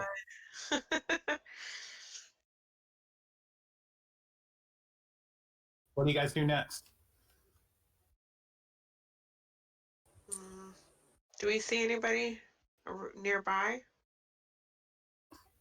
No, there's about 200 yards of open grass in front of you. And the gate has a dirt road that leads up and forms like a semicircle around to the front of the estate. And then there's a hedge garden on either side, so you can't really see beyond the hedge garden on either side. Okay, where's this trail of blood go? The trail of blood heads back towards the front door. All right. That is not great, and that's a shame because she was cute. So I will turn to the rest of the group and just be like, I am gonna try to do what my original plan was and knock on the door like a normal neighbor. Hopefully that'll be distraction enough that you guys can get closer and go where you need to. That sound good? Oh, if you need a distraction, I'll go with you. I don't know if I can take anybody with me because I was gonna do it fairly quickly. So wait, all right. We have a front door. We can try to see if any of the windows are open to get in while Fen is doing the "Hey neighbor, what's going on?" distraction. Wait, hold on. Borrow a cup of salt. Actually, let's rewind that thought. We Okay. just followed a trail of blood to the door you're going to knock on. Uh-huh. You acting normal might actually be suspicious. All right, well then I will act not normal and be like, what the hell is this trail of blood leading up to your house? Is everyone okay? So you Which make it would make- about halfway across the lawn, very noisily talking back and forth about what you're going to do with your pack of people, and you hear a howl come from the hedge garden to the side. Wasn't me. Okay. I don't Or like we the can- sound of that. Or we could run for the door. That's also a completely valid option here. Yep. All right. I'm gonna long step to the door. And there are a pack of hounds coming out of both sides of the house. There are 3 on each side, and from the right side of the house, the groundskeeper emerges from the hedge garden. I'm gonna howl back because I'm not no howl back girl. That would mean that you wouldn't howl back? I am one then. But yeah, I'm gonna howl back with my staff. My brain hurts, and that's out of character. How fast are these moving in our direction? I'd say about 2 range bands a turn. They're very fast. They're attacking us? Yeah. Yeah. I'm at the front door though. You know, like how rich people have Rottweilers or Mr. Burns unleashes the dogs? Yeah. You kind of got that, except these are more like hellhounds. The door was even open. Why does everybody hate us? Lucas said. Is this is our group, Fen, me, and I forget who came with us? Are we actually at the door? Like we bolted for as soon as we heard the howl, or do we still have to get to the? I think. No, you still have to get to the door, but Fen said she was using long steps, so she left your ass behind. Yeah, I'm at the door right now. Oh, god damn it! I need to learn that. And I'm Quick, just like, come run. on. Okay. All right. Hearing the howl, I want to use my ephemera that I gained yesterday. So I'm gonna put on my silver talisman, and I'm going to pull out my sword and take a defensive stand. Hold on 1 second. As you're using that said item, I want you to make a die roll. Just a single die roll, please. All right, you're good to go. I'm bolting for the door. The exit stage right. All right, Vanessa, you're going to spend your entire action to run to the door. Yes, because even if the door is locked, I'm going to try to open it. All right, and what's everybody else doing? You guys are about medium range from the door. You're about halfway across the front lawn, so to speak. Is this everyone who stayed behind? Yep. Are the hounds coming towards us? Oh yeah. Yeah, they're coming out towards the center of the lawn. So yeah, they're coming in your general direction.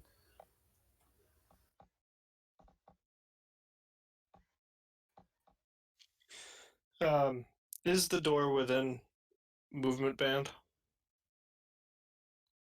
Like as a full action movement? For the people who had moved, it? for the people who had moved up, it is. For the people who did not move up, it is not. So there was a group of like 3 that were heading up to knock on the door. Everybody else had stayed back a little bit. So me, the group that had Vanessa, moved, Fen, and who else had moved up? Zogi.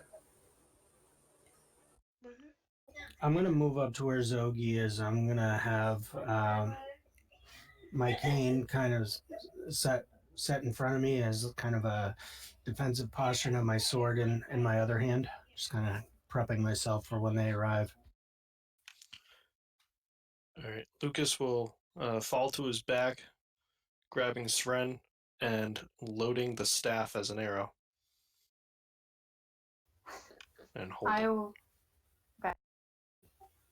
I will walk up to where Zogi and Ox are, or run up to where Zogi and Ox are, and get ready to throw some fireballs. All right, so that just leaves Elias, who is in the back. Do you want to move up with everybody else, or what are you doing, Elias? I'd like to cast this.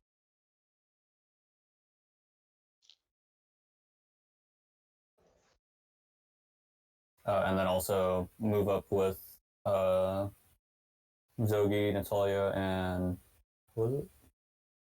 Move up to the middle. Ox. And sort of, okay, Ox, yeah. And sort of stand in front between them and at least some of the hounds. All right, sounds like a deal. All right, so 2 of the hounds break off towards the front door and chasing Vanessa right up to the front door on her heels. The other 4 are going to close in on the group in the middle. So as the 2 are right behind Vanessa, go ahead and make a dodge. Damn it. Well, I do get what's the this kind of cards everywhere. What's the family of the current Sooth card? All right, we are on the Looming Shade, and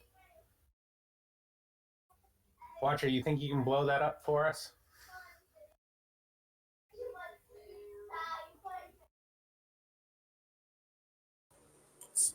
Wouldn't have to be secrets, would it? Maybe? No, it's mysteries. No, that's mysteries. Alright, so I got a +1. I'll push a Bene if you tell me what Bene it would be.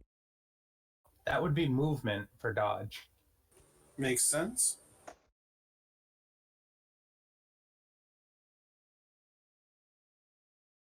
Just marking that down. So I'm going to go for a roll +2. The war prayers was a card I was dropping. Thank you. Just make it a little bit cleaner. All right, Vanessa. So you are going to take 3 injuries from that as the hounds nip and bite at you. 3. I always get this backwards. So 3 injuries, is that 9 damage? Nope. Okay, no. So 3 injuries, that's 1 wound. Yep. Okay. So you can negate it with a physicality if you like. I'll hold off for now. I also have my orb that can heal that, but we'll see how this rolls.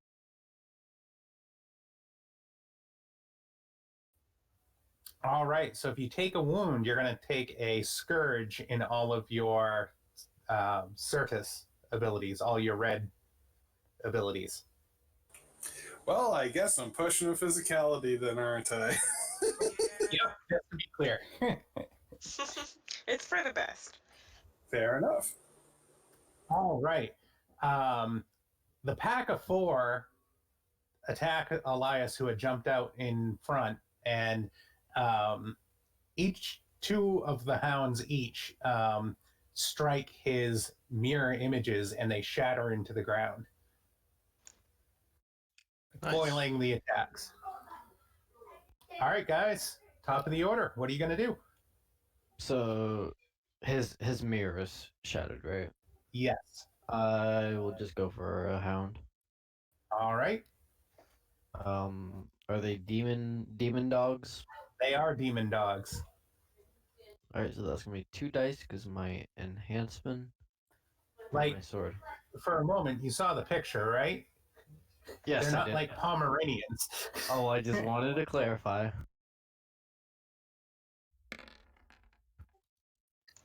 That's a solid hit. So that will be 4 damage to number 1. All right, and the sword cuts deep into the demon flesh, and the uh, 2 hounds are together. They're grouped in twos. The 2 hounds that are together, one of them drops dead from your sword attack, and the other one is severely wounded. Sweet.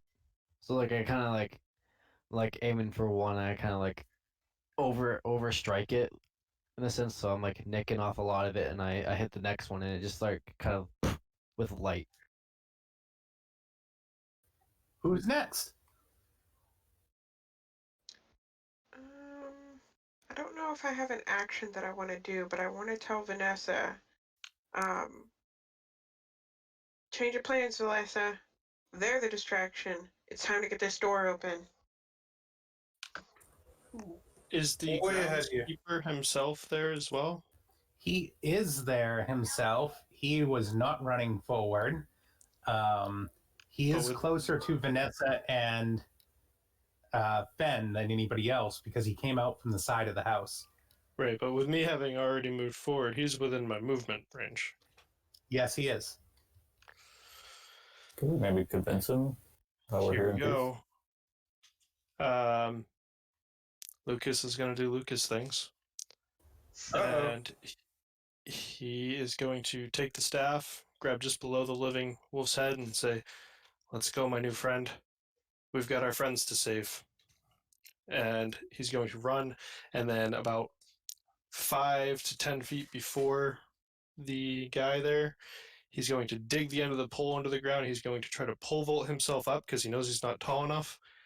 And he's aiming for a kiss. Oh, nice. Oh my god, That's this the is one that Explaining used on the vampire that attacked me. fight. Kiss, kiss, kiss. All right, roll your dice. I'm so nervous too. I don't want to. I want to take it. Do it. All right, so +9. That's a 12, 10, and 17. Yeah. All right, Yeah. Lucas. You go for the kiss on the groundskeeper. Yeah, and he's utterly shocked and dismayed as he fades away to dust. Yes. Perfect. Light work. Now I'm gonna turn around and look for are the wolves still here? And then on the ground where he was is a funny shaped arrow that seemed to be part of his possessions. Oh my gosh. Call me Mandu. Hey, Mandu. Who's next? So I can just pull that out of the tab there, or is this... I need to drop an object to power. Oh, never. I'll figure it out after. We're in... Yeah. All right. How close are the hounds together, and how many There of them? are 2 of them that are right on your heels because they chased Vanessa up. Okay. All right. Then after I say that to Vanessa, I am going to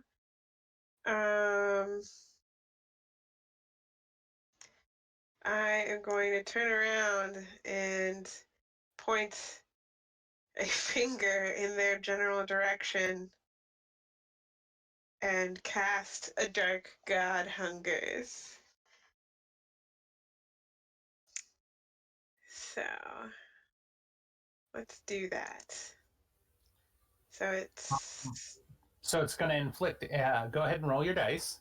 it's 2 dice and plus 7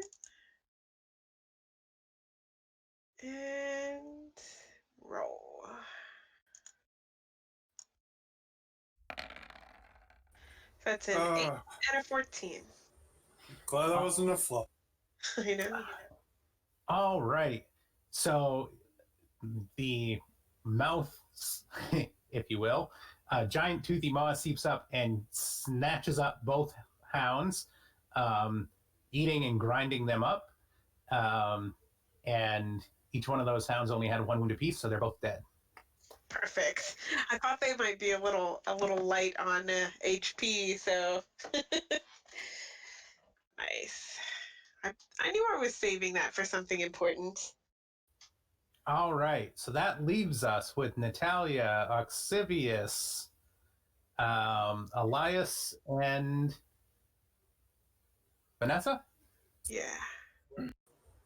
Oh wait, I have a move? I thought my move was running to the door. That was last sequence. This sequence, We're on a new round. Well, if nobody minds me going next. Just go. All right. Is it a full action if I just try to open the door, like just see if the door is locked? It is not. Okay, well, I'm going to first just straight up try to open the door just to see if it's locked. Your fingers slip a little bit on the blood on the knob, but the door is unlocked and it opens. Nice. I open the door, pull Finn in with me, shut the door. Wait, isn't there another person standing there at the front step with us? Oh, wait, no, is there? Lucas moved. Okay, so it is just the 2 of us, I think. Yeah, and Lucas kissed the other guy to death. Yeah. Because that would be really mean to, like, slam the door in his face. Oh, no, I thought it was just the 2 of us. That's what I was just like, okay, good. Yeah, I would have felt bad, too. Yeah, so I'm just going to see the doors open, be like, oh, yoink, we're in, close the door. Should I lock it? I don't know. They're all out there. There's no point in locking it. It's fine. Let's just look around. Yeah, fair point. All right. Immediately upon entering the hall, I need you both to take a resist check. Oh, that's always a good sign. Yeah. Okay. Let me check, because I know I have something for that. Yay! You have any bonuses to resist? I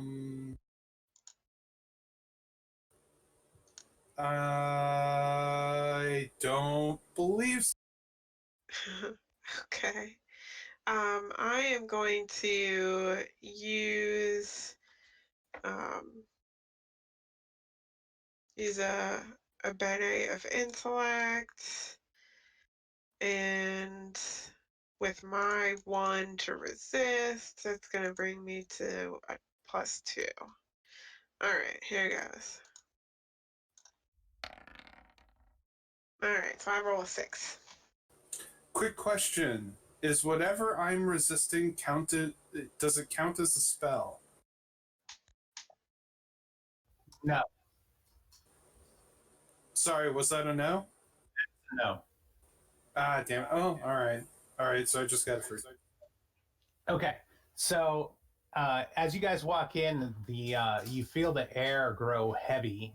It's almost as if you've moved planes of existence. And Vanessa, you feel extremely exhausted from the shift, almost as if you had just run for 10 minutes straight. Like you just feel drained. And go ahead and lose 2 sorcery bene from your pool. Whew.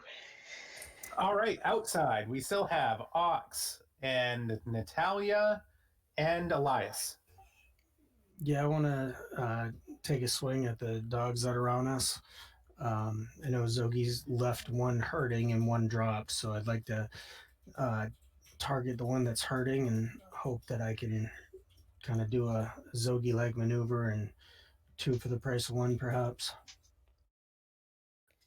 The way they're arranged, so to speak, you could go for the 2 that are still on Elias's shadow, or the 1 that's on Zogi. They're kind of like sub mobs of 2 apiece. Gotcha. Okay. Well, Zogi's holding his own pretty well, I think, so far. So I want to do what I can to kind of cover Elias from getting mauled by 2. So I'll take a stab at them. All right, go for it. I got this.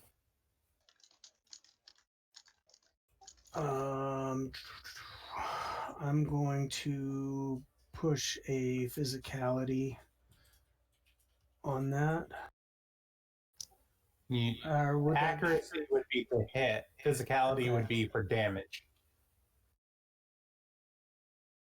I'll just do the accuracy. Okay. So 7. That hits with ease.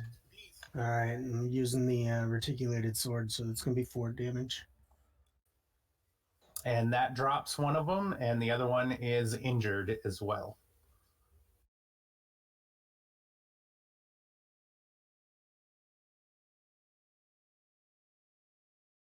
All right. Elias, you're up. I'd like to bring myself in between my teammates and these dogs. Okay. And I'll ask the Reluctant Blade if it feels like fighting today. All right, make the roll. I'm not going to add anybody. I'm not going to be pushy. You know, it doesn't want it. That's fine. Ooh. There you go. I guess it's a little bloodthirsty today. And yeah, Hunger. so that is. Oh, I can add it.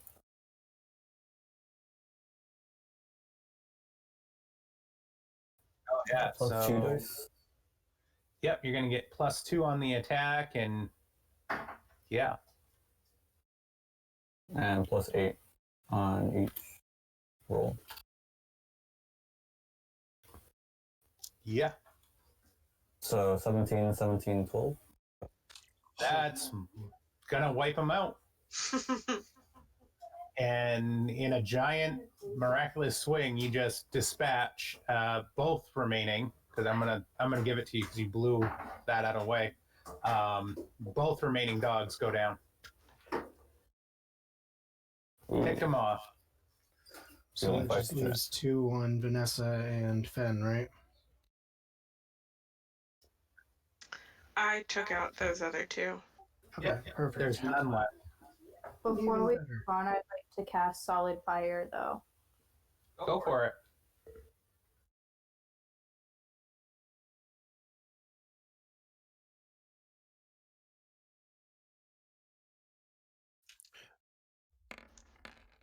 Ooh. Flux time. Fun.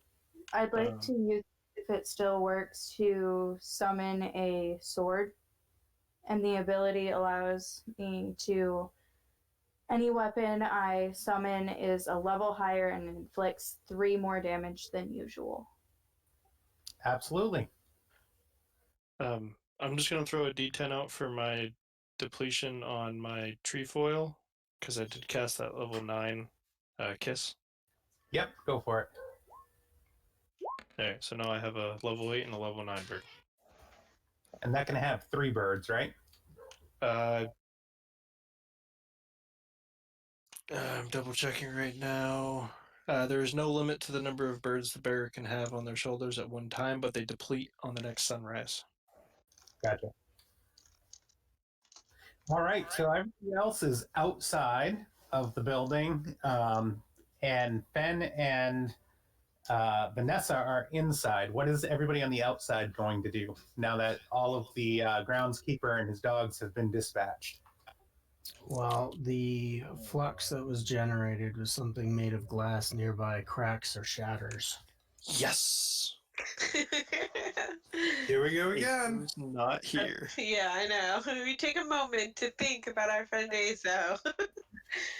All right, the front windows on the house, God damn it. right next to the door, crack and shatter, blowing off. Jesus. That's too much distraction, Vanessa's. We need to hide. Seeing that arrow real quick, I'm gonna yell out to Zogi. Zogi, hold these, and I'm gonna toss my crown of antlers to him, and grab the arrow on the way by, and head inside.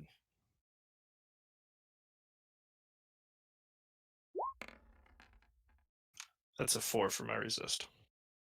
Okay, so you're going to go ahead and lose 2 sorcery as you enter. Gotcha. Are we? We're at a battle, so if I wanted to cast a spell, I'm not going out of turn or anything. Let's finish with the rest of the people who are outside first, and then you'll get your chance. But yes. Oh, sorry. No. Yep. Fair. Okay. I'm gonna make my way into the place as well. Same, yeah. All right, all you guys that are coming in need to make a die roll, and 9 is a pass. High five, Oxivius. 7 is a pass. 8 is a pass. Really, guys? Oh, come on. Just you two. 7 is a pass. Okay. All right. Doesn't bother me. I don't use those anyway. Everybody passed except for those 2. Yep. I mean, I have raw power, so I have Bene to spare for sorcery, but, like, seriously, what the hell? All right, so you guys are in the entrance to the Chateau of Time, and Vanessa and Ben, you guys still have something if you want to do real quick while the others are coming in. Yeah. I have a spell I want to... Well, hold on, let me double check this real quick.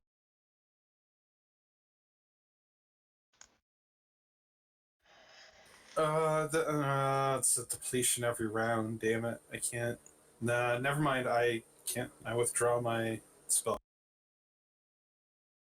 Oh, shoot. You know, we really should have done this last night. Yeah, I'm gonna be like, we really need to hide. And then I'm going to, I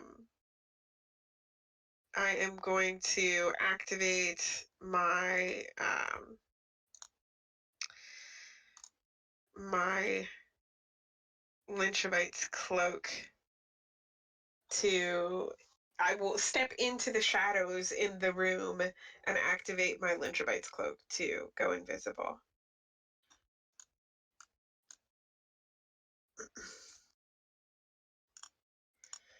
So, let's see. Turn invisible in shadows or darkness, but I do get my -1 penalty for any action while I'm wearing it because it's daytime. All right, so you just used the invisibility, so make the object depletion check. All right. Okay. It's just a single roll. All right. So I am good. And then it's each round of invisibility, so I'm going to be ready to start moving. All right, real quick, are we splitting up? Are we doing one giant group hide? And we kind of probably have to decide quick. If I remember correctly, the groundskeeper, she said that Archibault would be on the first or the second floor, right? She did not say where Archibault would be. She said that he has a door on the second floor that he's always normally residing in. I thought she said. The master has a door on the second floor. The enemy of time. Yikers. All right, so split up or one giant group? What do we think? I think we have high chance of death just being here. Double the chance of death by splitting up. I say we get the items first. Okay. Lucas wants to lead us to the basement. Actually, I did have a question about that. Could I use my tracking skill to kind of determine a layout and kind of look around the room and determine which way would probably lead towards the basement? You know, like, is that All something right. I could do? Yeah, go ahead and make a roll. And now that I'm invisible, I want to be looking for that trail of blood. The trail of blood heads to the left for the room that you can see if you were to take a left standing at the stairs. Okay. It's going to be a 5 for my tracking check with a +2 for my shadow skill. All right. There's a lot of foot traffic that heads to the right and down that hallway. And you can smell food coming from that direction. The stairwell seems to be well used and well trafficked.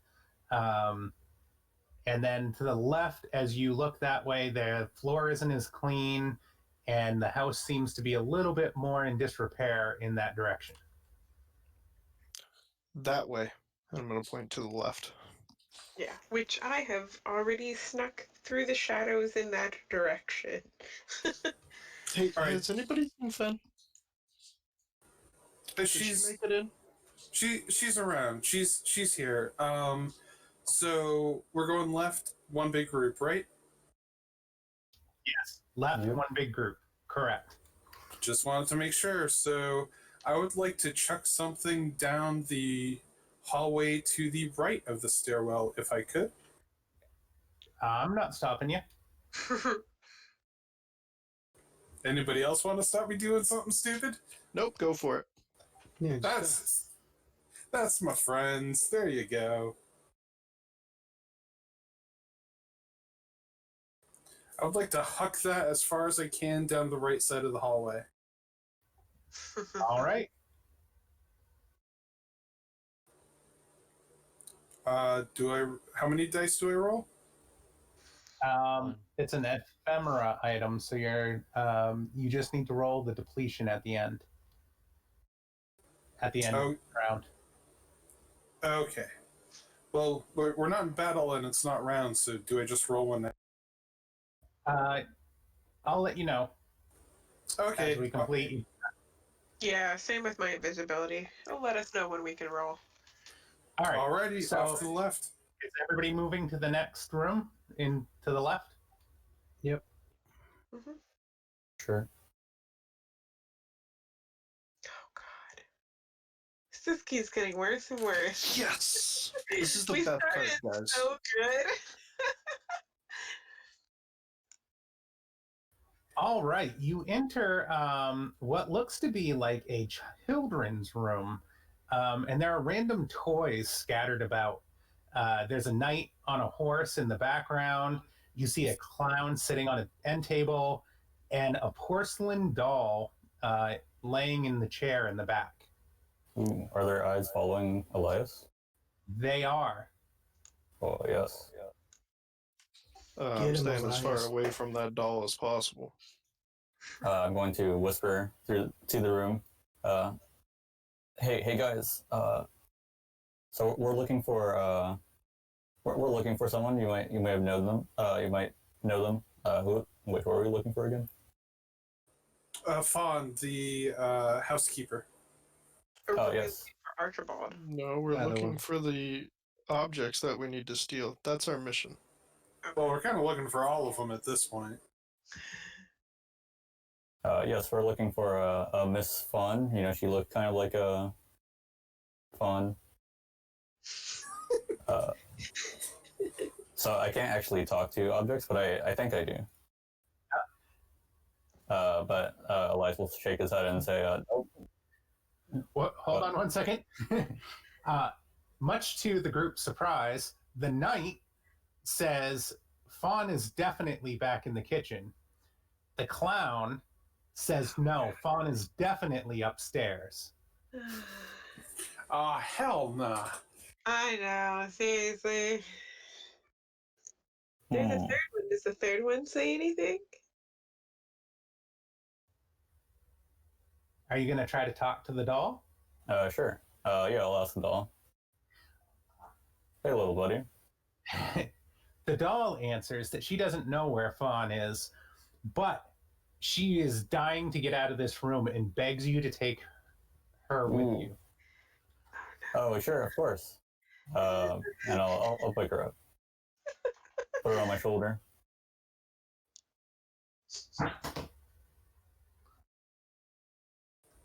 First rabbits, now creepy dolls that talk. Yeah. Whenever somebody says they're dying to do something with emphasis on dying, yeah, you don't want to mess with them. Well, I mean, every time a toy wants to get away from its owner, I don't like bad owners. Yeah. Of course, I'm going to help him. All right, so the other two dolls are telling us conflicting information about where the cute deer woman went, or if she's even healthy at this point. Actually, hey, Elias, could you ask them about that Archibald guy, the one that's supposedly running the joint right now? Sure. Yeah, I'll be like, hey, another question. Do you know where Mr. Archibald went? The knight answers, he's definitely in the basement. And the clown answers, he's definitely upstairs. I have an. I think I've seen this before. Back in the Shadow, I was in a dungeon, and there was these two doors, and they kept telling me different stories like this. I think I know how to find out what the answer is. I think I know exactly what you're thinking too, because I was just thinking it. We're thinking together.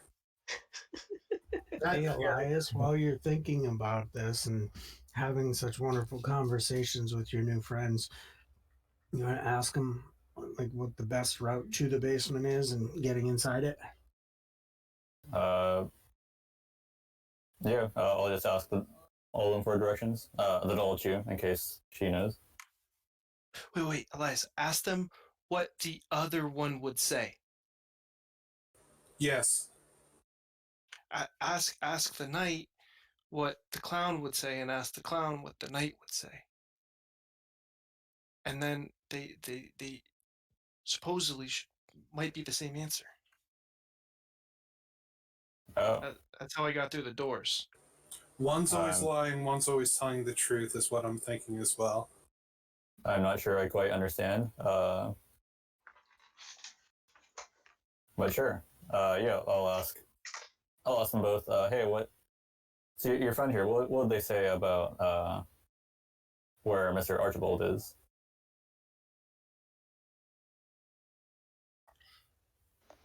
The clown says, the knight would say he's upstairs. And the knight says, the clown would say he is upstairs. He's upstairs. You know, I might have been wrong. Maybe they both tell the lie. I don't remember. Yeah, I feel like that because one will be telling the truth by saying the other one will say that, and the other one is lying. Okay, whatever he's saying. Or perhaps they're both. Better idea. Sorry, better idea. Elias, ask them both, are you a knight? Oh, well, one of them is obviously not a knight. I know. We'll figure it out from their answers. Oh, perhaps they have deeper backstories. Yes. Yes.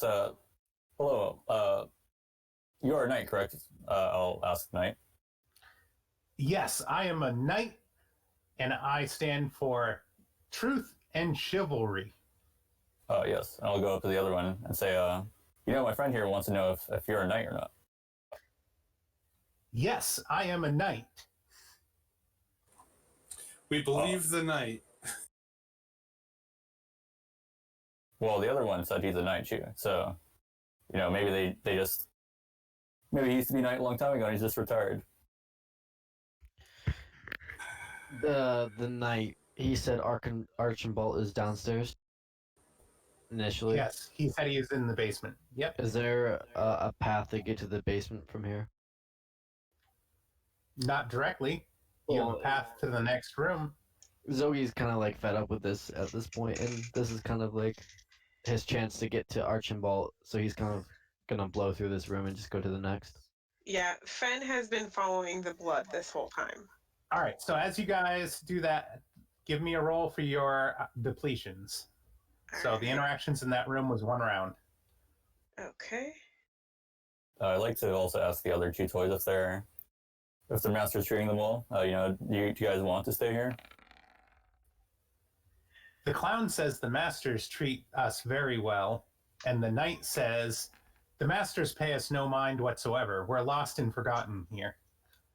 Oh, that's sad. Hey, Mr. Knight, would you like to come with us? Yes, I would like to come with you. Oh, cool. And yeah, I'll put him also on my other shoulder. Keep the doll company. All right. And both of those depletions passed, right? Yep, I've never been so happy to roll a 2.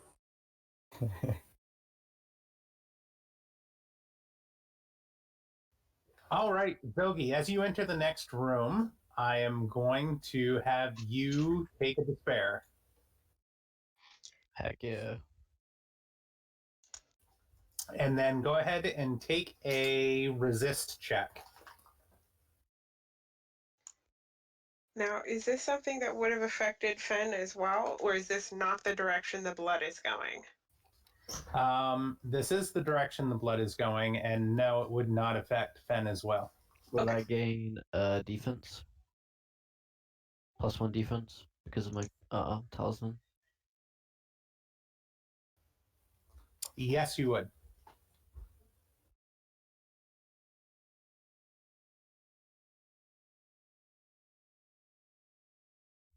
Double 9s, baby. Wow. All right, you're fine.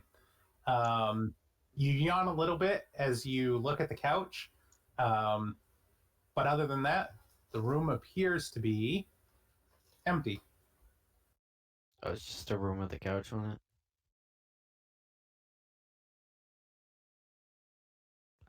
Oh, it appears to be empty. Can I use a spell? Sure. I would like to use a level 8 spell called Sight of Fragilina. Okay. This allows the caster to detect nearby illusions, senses lies told by anybody close, see in the dark, and other visual impediment, like mist or smoke. Adds 2 dice and is indigo. Okay, roll it.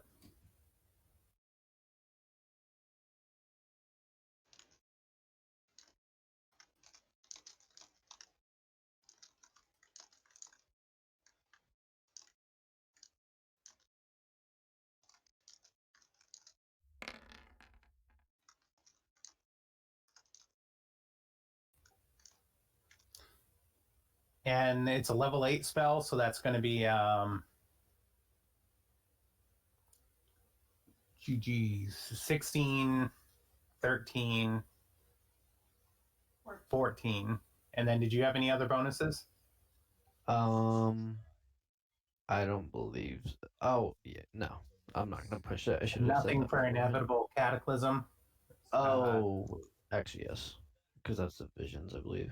Yes. So it's gonna be a +1 more. So it's gonna be 7. So that's 17, 16, 14. 15. Wow. All right. So as you cast your Angel's True Sight, the walls and furniture in this room kind of disappear, or the illusion of the walls disappears. And instead you see the walls are like a living membrane tissue, if you will.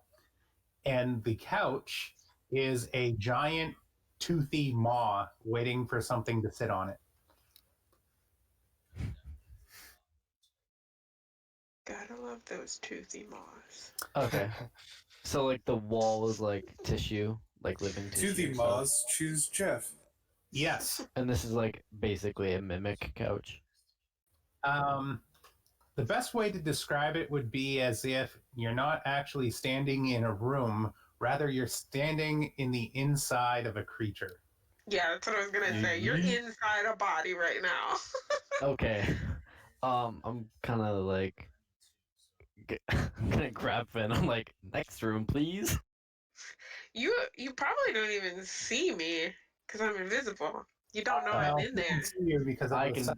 Oh yeah. yeah, that's true. Your illusion does not fool me because the gods are on my side. Okay, so I yeah. Like I'm like Finn. This is a mouth of a creature. We need to go to the next room. I will just nod because I don't want to make any noise and continue following the blood trail. As they're exiting the room, I'd like to enter it.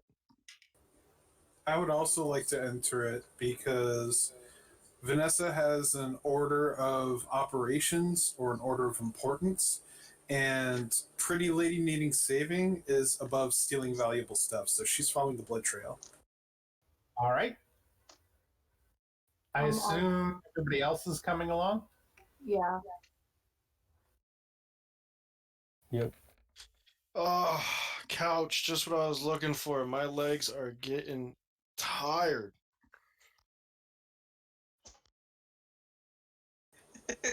Really, man? We've just, walked 5 feet. Did you see that pole vault? Was that your resist check? Yes. All right, you are overcome with exhaustion and are drawn to the couch. I'm plopping down. I think you rolled that one on purpose. I didn't. Do any of the rest of us that went in here need to roll? Yes, everybody else who was not invisible when they came in needs to roll. Oh, That's why I got past it. It me didn't and know I Matt was are there. stopping for Rinda. Oh, that sucks. Jeez, All you right, guys well- are all just gonna like crowd up on the couch. No! Well, Dougie, it looks like it's just you and me. All right, who is the 5? That was me. All right, so our 3 zeros and 1s, all you guys feel exhausted coming into the room and are drawn to plop down on the couch, which feels kind of wet and sticky. And go ahead and take 2 injuries as the couch begins to gnaw on you. What is it? Zeros and ones? Yeah, people who rolled 0s and 1s. Not you. Oh, I missed your 2. Elias, you're there as well. You needed a 4. So it's a crowded couch for you to try to sit down. So go ahead and take 2 injuries as the couch begins to gnaw on you. And once it bites into you, you realize the danger that you're in. Do we have to do anything special to leave the couch and therefore stop taking damage? Nope. The mouth is just a mouth. It is just a munchie. Okay. What a rude couch. So I'm walking in and seeing these guys all laying down on this couch and just kind of like pig piling, and they start, oh, ow, ow, ow, ow, and I'm like, are you kidding me? We're here trying to find this stuff, and you guys are laying down on the couch. Get up and let's get moving. Lucas stands up, head hung low, looking at the ground. I'm sorry, Ox. I'm just going to kind of give him a tap on the back and just like, let's go, Lucas. You're the ringleader of this madness. Keep moving. I was tired. Alright, into the next room.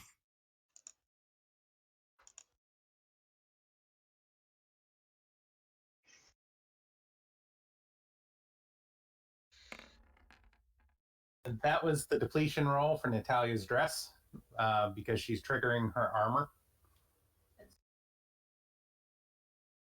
Her magic armor, because it's not like a kindled item, it's actually an effect on that dress. Yep. Depletion rolls for the rest of us? Indeed, depletion rolls for the rest, and then I'm going to pop the next room because Fen and Zogi are ahead of everybody else. Oh, why couldn't I roll that previously? Still invisible.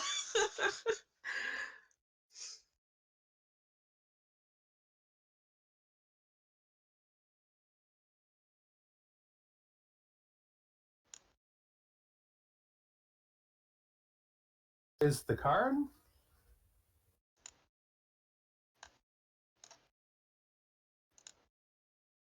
Oh, the compelling voice. That one's fun. This ought to be fantastic.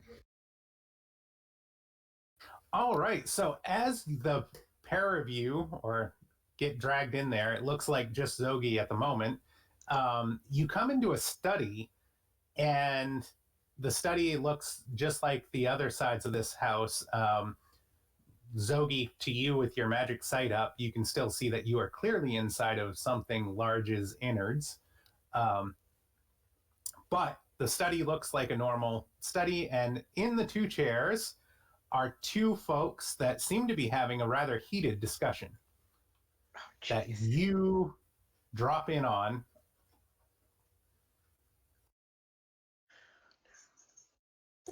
Oh, he looks happy, and so does he.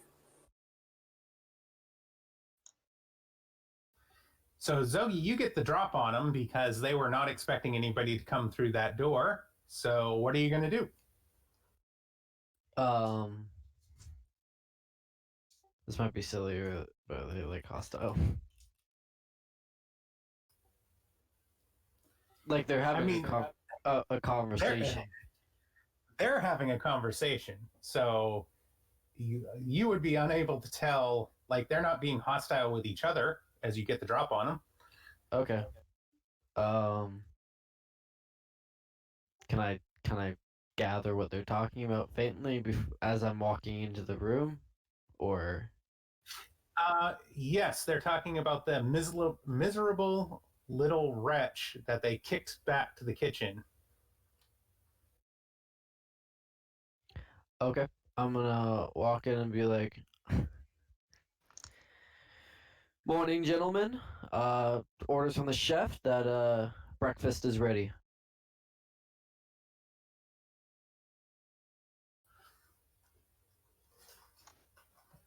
Doc Holiday looks at you,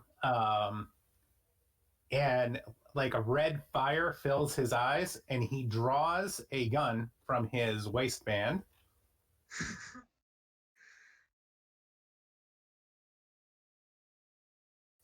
And opens fire on you. I had to give it a try. Okay. Demon or spirit? Would I be getting a +1 because the demons are spirit? Yes, I'll give you a +1 for that.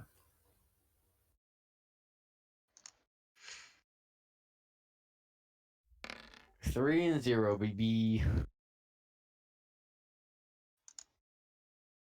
So that's what, five damage?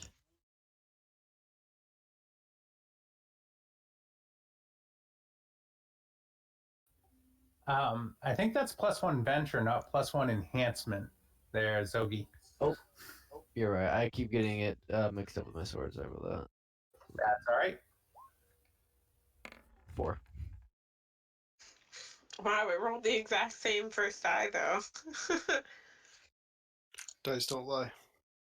True. All right, so he's going to go ahead and he opens fire with the gun, and that is going to do 6 injuries to you. Okay.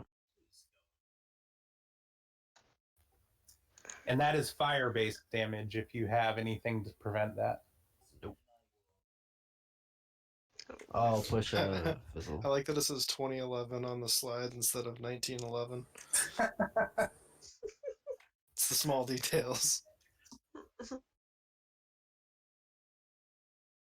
That is actually a gun I found at a gun shop that sells for $3,000. Wow. Oh, well, I don't know what guns sell for, but that seems like a lot. But it's pretty. It does have the full. All right. And then Voodoo, Master Zogi, begins to chant a hex. Go ahead and take a withstand check. And that's the physicality one. Okay. 5. 5. All right. So you succumb to his black magic hex.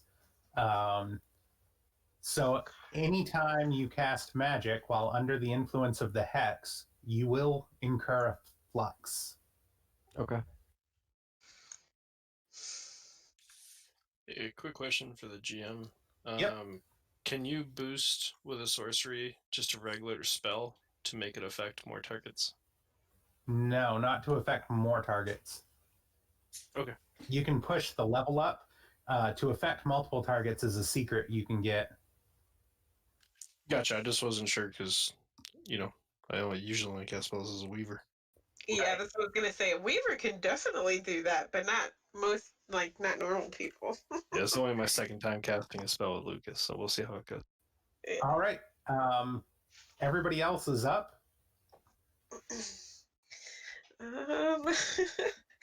I'll start because I haven't planned. Okay, go ahead. I'm gonna turn the corner after hearing the gunshots. I'm just gonna kind of pop my head around and just reach out, pointing at whichever one looks scarier, and use the Gray Sun, which is the target loses their next action. That's what I'm hoping for. And here comes the wonderful roll.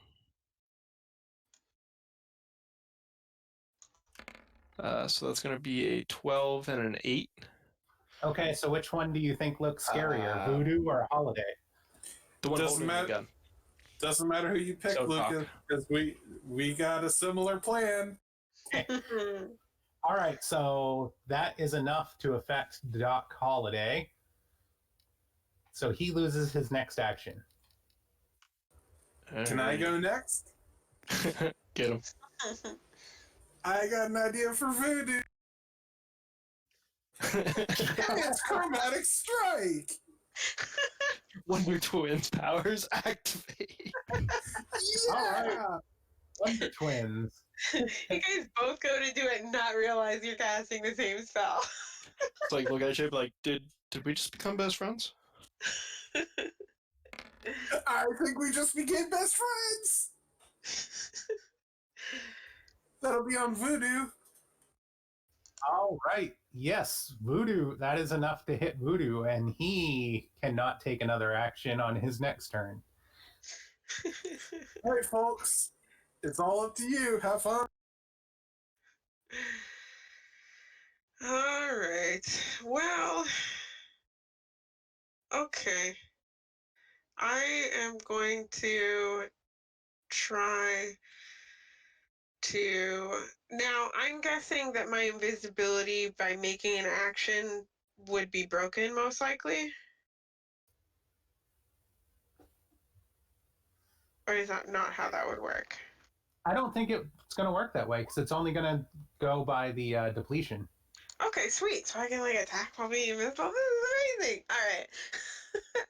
It So doesn't indicate that it'd be broken if you do something not stealthy, so it's purely a depletion. And we're talking magic here, so it's not the same as like a rogue stealth. Yeah, I'm sure they can still attack you, just heavily hindered. yeah. So I'm gonna go ahead and use dismissal on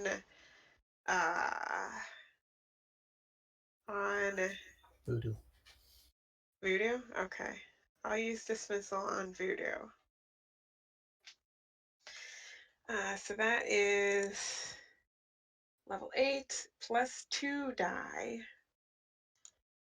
Okay. Get my dice roller out. So it's 3 dice.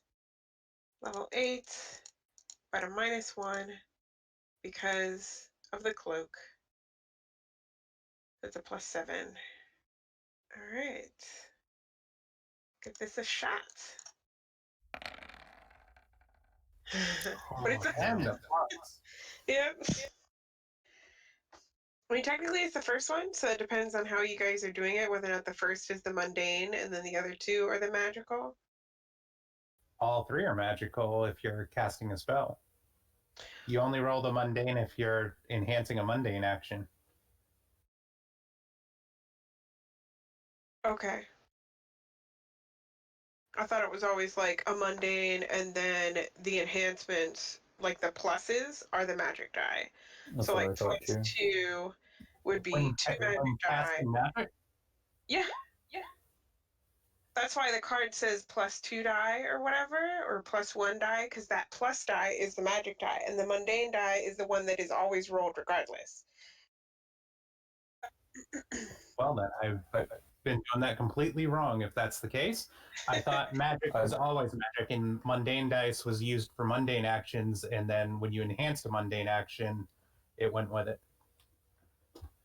The way I think of it, well, so that's the way I run it. I'm with where there's always one mundane die, and it's like the act of saying the words and doing the hand motions or whatever is like the mundane action, and then the spell is the magic dice. But Yeah. Because that's why, like, in the packs, there's 1 mundane die and 3 magic die.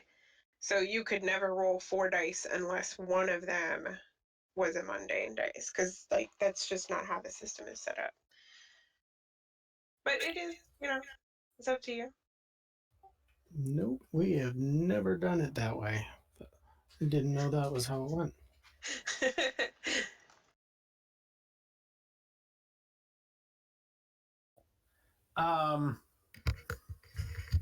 Well, where are you sending them to with your dismissal?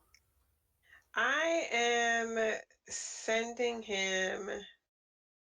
Wow, fudge. Like, does he look like he's a demon or not? Well, he's a clockwork made by demon, or infused with demon. Infused with demons. Because I could either send him to his home, which might be here, or I can send him someplace that I want to send him that I've been to for at least a full day. Hey, you know where I'm going to send him? I'm going to send him to the Silver Sun. Oh wow! Because I've been there for at least a full day. And I don't think the angels will like him very much. And that was voodoo that you're sending away. Yes. All right. It'll take him out for a while. It'll take him a while to figure out how to get back, hopefully.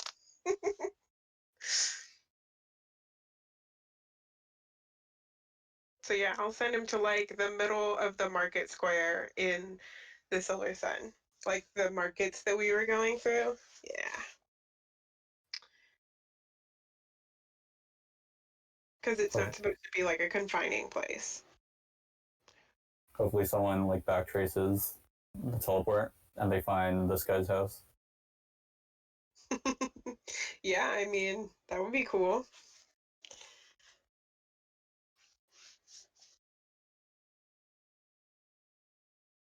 All the while invisible, so nobody really knows except for Zogi what just happened. All right, who's next? I'd like to disarm one of them. I have oafish fingers. Yeah. That's going to be a check, so you just have to roll it. Okay. Can I add would it be accuracy? Yeah, I'll let you add an accuracy to that. And then if one dice is always mundane, you guys are going to have to roll one dice separately from your other group and decide which one's going to be the mundane die.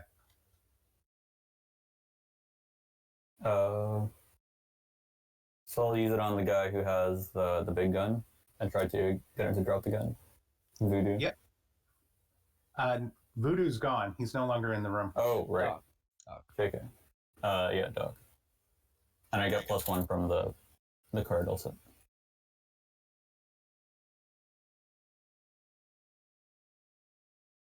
What's a 7? That's still 2 dice for hexes. You still have the 1 enhancement because it's still magic. Cool. 7 and 4. All right, that'll do it. And he drops the black magic gun on the ground.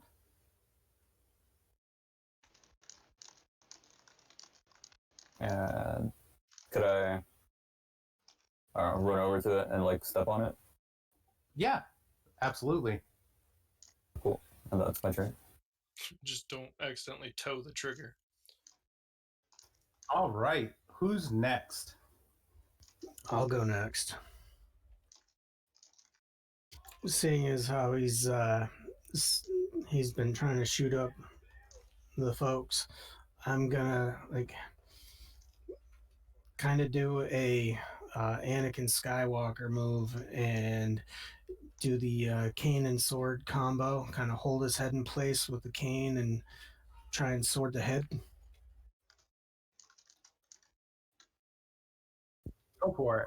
It's going to look a lot cooler than it's actually going to be because it's probably just going to be like, oh, wow, cool, you hit him.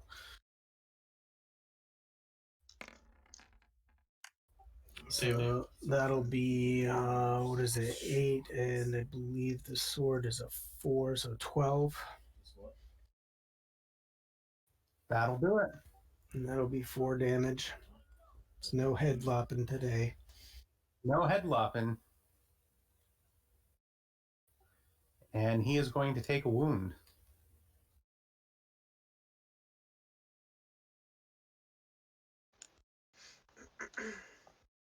But I'm going to position myself in between him and the group so that he kind of has to target me before he can get to the rest of them.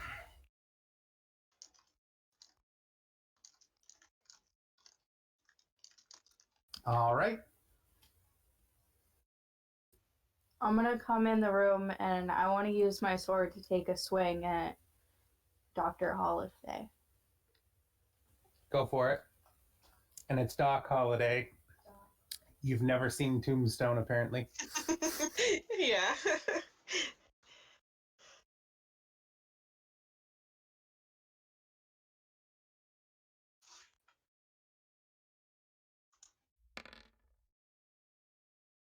It's gonna be a 12. That'll hit.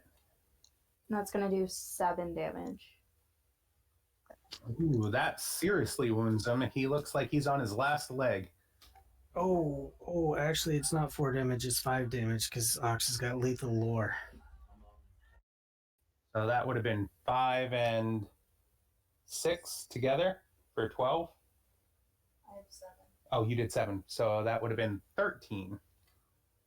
Sorry, I'll remember it next time. All right. He is very shaky. Very, very shaky as he stands unable to do anything because he was frozen.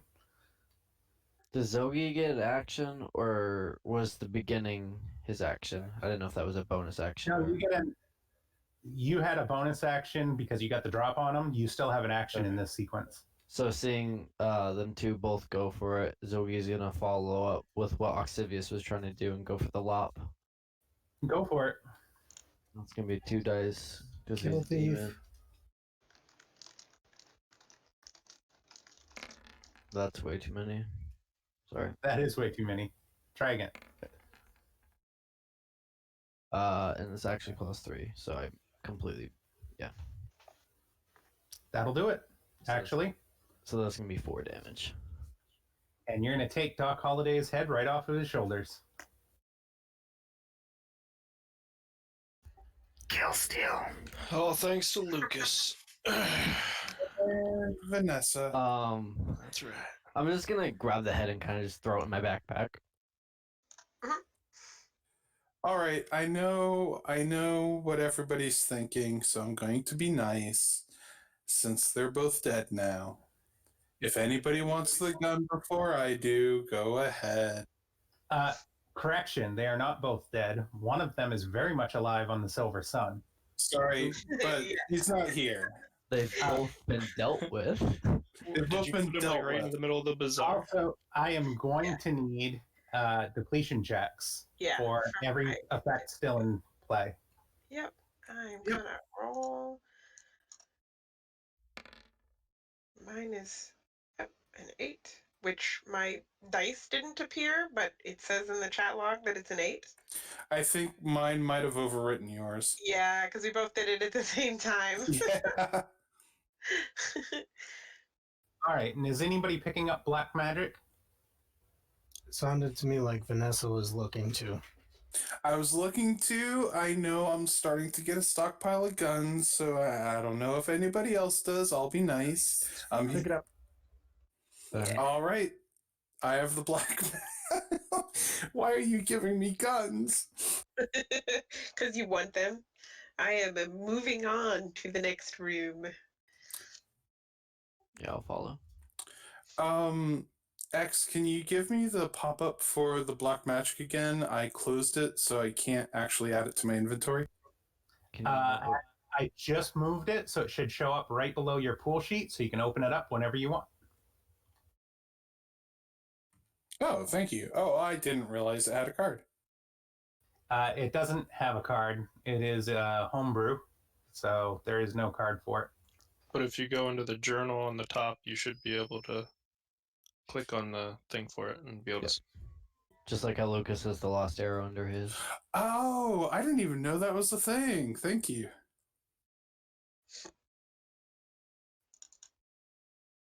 All right.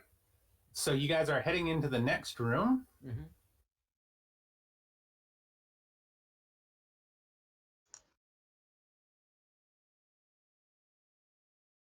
Going to flip a card.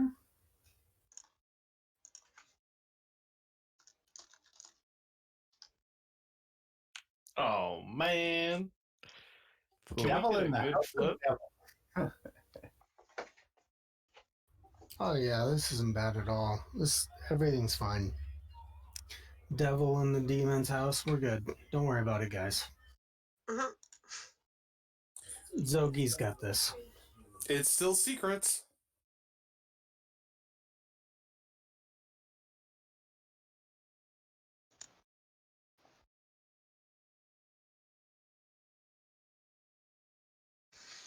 She looks awesome. She doesn't look like she's gonna be very happy.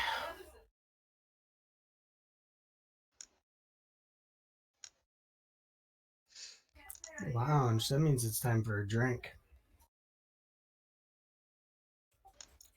I So- agree. Is she actually standing behind the bar there? Absolutely, she is. And All right. for both of our geotic friends, you can see underneath the bar there is a summoning circle that is a binding circle. That is horrible. That poor lady. As I enter the room, I'm sure it's the same material walls, but outside of that, anything else stick out? Nope. Well, you can tell she's a demon. Right. Well, I didn't know from my my eyeball. There's nothing else that really sticks out other than the fact that she's Right. Binded. there, and you can see the magical circle on the ground. I'm going to take a seat at the second seat from the left, and I'm going to ask her for the best drink of the house.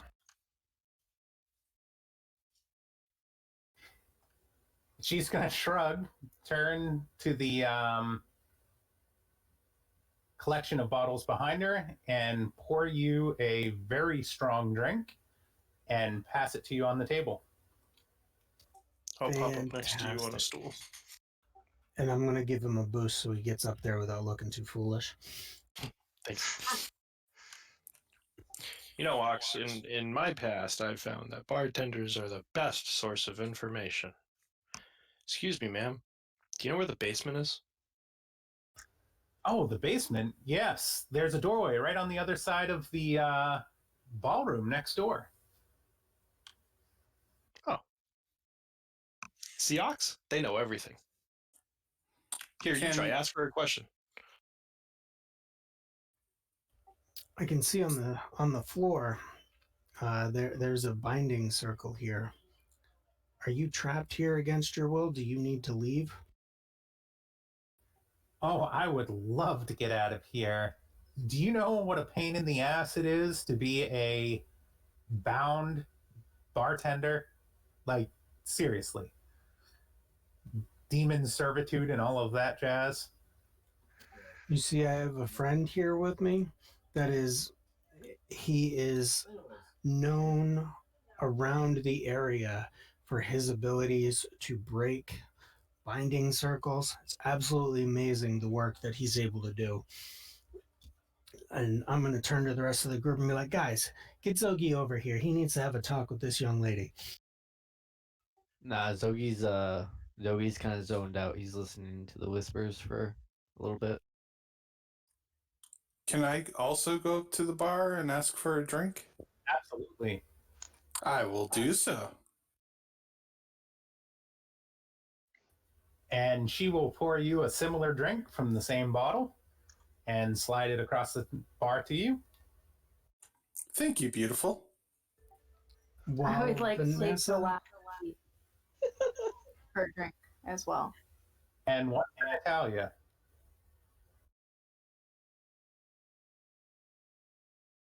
And you guys go ahead if you're going to drink those drinks and give me a withstand check against your physicality to see how you handle your liquor, your demon liquor. Before Vanessa drinks that, while he's talking to her after she slides the drink over, I want to drop this into Vanessa's drink. Is it the red pill? Oh. Oh, jeez. Would have been better. Just for, Nice. Axe is helping. It's actually a date rape drug. Yeah, kind of. Didn't take you for that kind, Ox. while they're doing all of that, I am listening to the whispers for 10 minutes to heal all of my wounds or anguish. Not both. So as they're getting their drinks and stuff, I'm just kind of in the corner, just meditating, listening to the whispers. I am slinking my way into the ballroom. Are you still invisible, Finn? Yes. Oh, okay. The I only was gonna person ask you to dance, but is Okay, 6, 8, and 9 on the booze. All right, Natalia, you do not handle the demon ale well. And you can go ahead and lose 2 intellect, Bene, as you start to get a little tipsy. Do I still have the sign against drunkenness that I picked up Oh, nice. earlier? That is a spell. That is a charm or a sign, rather. You would have had to use that before you drank. Okay. All right, Vanessa, do not make me have wasted that purple potion. You better come out of this on top if you catch my drift. or bottom, whichever you prefer. I always work on top. Let's go. All right. Well, Are you going to roll to seduce the bartender? you bet I am. No, he's going for the stool. He's Whoa, All right. Whoa. How many dice do I roll for this? It's not going to be a 1 unless you use sortilege to boost it. Yeah, let's go for it. I'm gonna push a sortilege.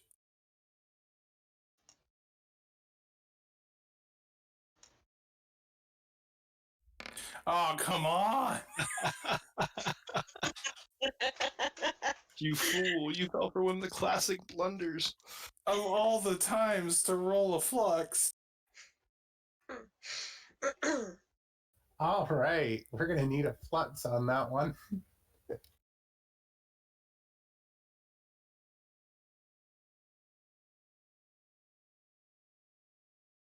So, let's see. Your total score there is, do you have anything in charm or persuasion or anything like that? I don't think so, but let me check. And That'll card be a flip was- no. Nemesis, is that your family? My family is secrets. That is your family. So that means you get a -2.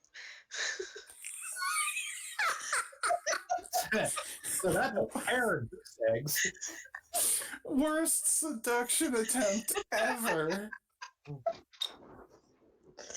But the potion at least gives you like a -1 instead. Like it negates some of that. I'm just like, hey, pretty, what's up? Yeah. I think we're gonna have to work on those pickup lines. The most awkward pass in the history of man. Oh goodness. I am single for a reason. And the tender just kind of shakes her head, like she has heard every pickup line that you can imagine that a demon bartender would have heard. So she just shakes her head from side to side, it lets out a sigh, and looks back to Oxivius and says, "You were saying something about releasing a bond?" Absolutely. Please forgive my friend here. She really has the best of intentions in mind, and she really is looking for she's looking for love. She's just very awkward at times and doesn't always quite understand the right ways of going about it. So definitely forgive whatever all of that mess just was. I just sigh, like, yep, that's about right. As far as freeing you from this, um, I absolutely hate to see somebody stuck in a position they don't want to be in. I'm going to look around at the rest of the group and be like, what do you guys think? Should we help her escape from the clutches of whatever's going on here? Definitely. As you look to Lucas, he's on his hands and knees trying to scrub away the circle on the floor. The classic Vanessa double thumbs up stupid smile is your response. And Fen is still nowhere to be seen. And Zogi is like eyes rolling into his head, like, Doctor Stranging himself over there in the corner. All right, so yeah, well, absolutely. Let's see what we can do to get you free from here. All right, go ahead and you're gonna break the seal. So go ahead and make a check for that, Ox. I'm gonna say that's an intellect check. Yep, and your geotech abilities should be able to influence that. I don't know what you took for skills on your marks and whatnot, but Yeah, I've got a create a protective circle, so I'd imagine that would work as far as knowing how to take it down. yeah, I'll give you the inverse on that. Speaking with spirits, deception, disguise, and being a mortician, I don't think really plays into this at all right now. Nope. And so I'm going to push it intellect, so that'll give me a +2, and away we go. So that's a whopping 7. That is enough. And as you break the circle, she begins to fade into a black smoke.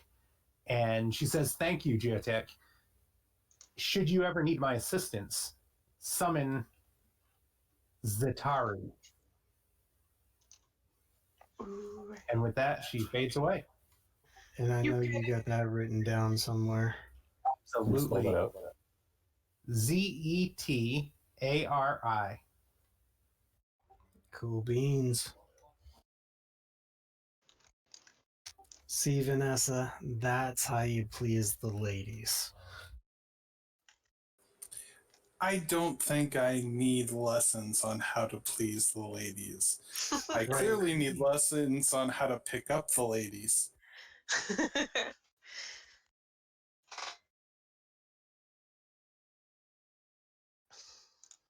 All right. Meanwhile, Fen went into the next room over Yep. Went into the ballroom.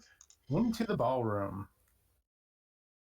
And there is a being in the ballroom sitting at the piano or the pipe organs. What does this being look like?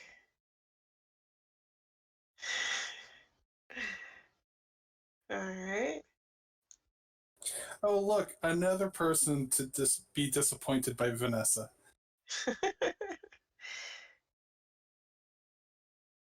All right. Is she playing or just sitting there? Oh no, she's playing the pipe organ. Okay. It sounds so horrible when you look at the name. Yeah. um. Yeah, I'm gonna try to just stick to the shadows and follow this trail of blood past her. I'm not even gonna bother her. There is a door in the corner. Yeah. Leaving Yeah. us in the dust, Fen. Yeah. I'm just like, she's playing some nice music. I'm just gonna move on out.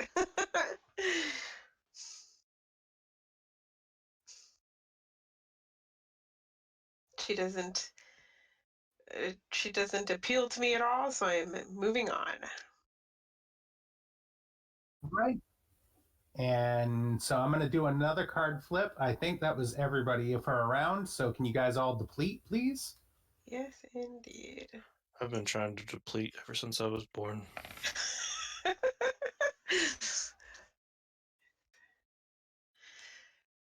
I am still golden. I don't know if my babbler's actually helping, but it's making a lot of noise over there.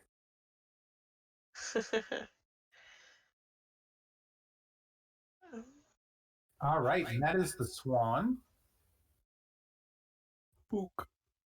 And that duplicates the previously played card, which is also the devil.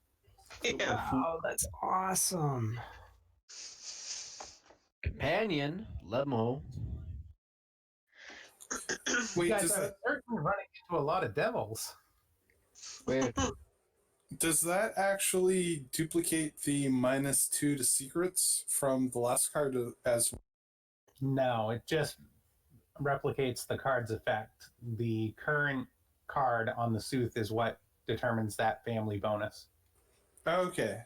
All right, so I'm in the clear now.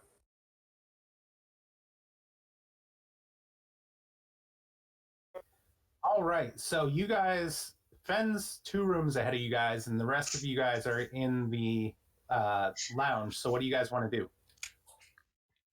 She said ballroom. I'm ready to dance. I'm heading towards the ballroom. I'm going to grab a bottle of something that looks really interesting from the shelf and tuck it in my satchel, and then I'm going to move on towards the ballroom as well. I am going to replicate what Oxivius did. At worst, I have some extra booze. At best, I have another weapon. All right, between the 2 of you, can you both roll a die? Crap. All right.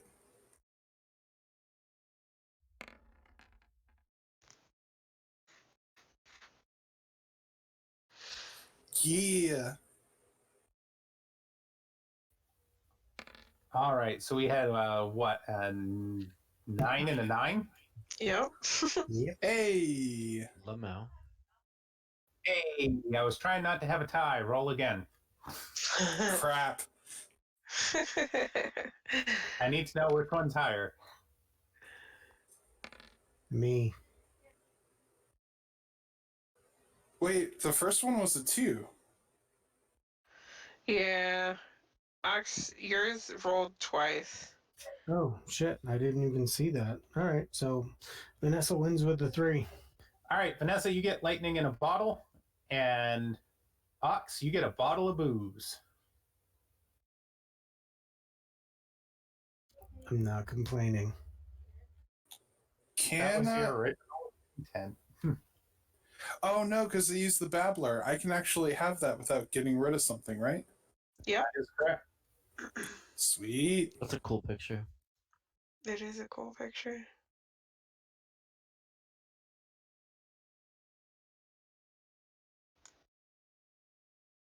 Okay. So, and the rest of the group's moving into the ballroom? Sure. All right. So you guys are in there with Lust, and she is playing the organ, and she eyes you as you enter, but she does not make any moves towards or against you. Lucas is gonna grab Vanessa's hand and start a elegant waltz. She can keep up. Okay, I will do my best to follow along, as I'm assuming Lucas has an idea. I have no idea what's going on, but I'm going to go with it. Why not?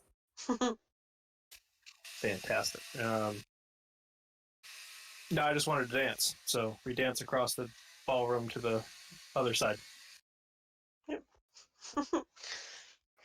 I totally would have been happy to dance with him, but I'm currently invisible. That's why I asked if you were still invisible. Yeah. Okay, I would like to move towards. I actually want to go and sit down on the bench next to her, and on my way to there, I want to cast Vampire's Breath. Okay.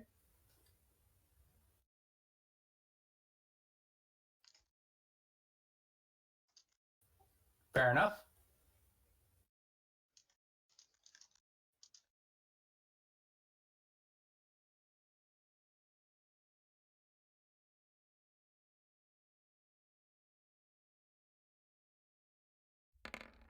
Of course.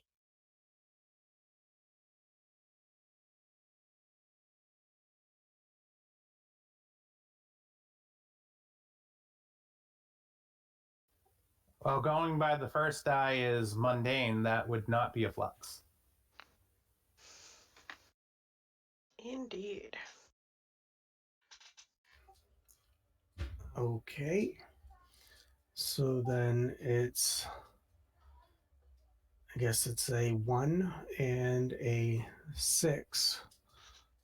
And I mean, it's not like I'm casting anything on anyone other than me. So I'm just going to sit down next to her. Got a bad case of steak breath. And I'm going to just be like, well, what has you sitting in a place like this?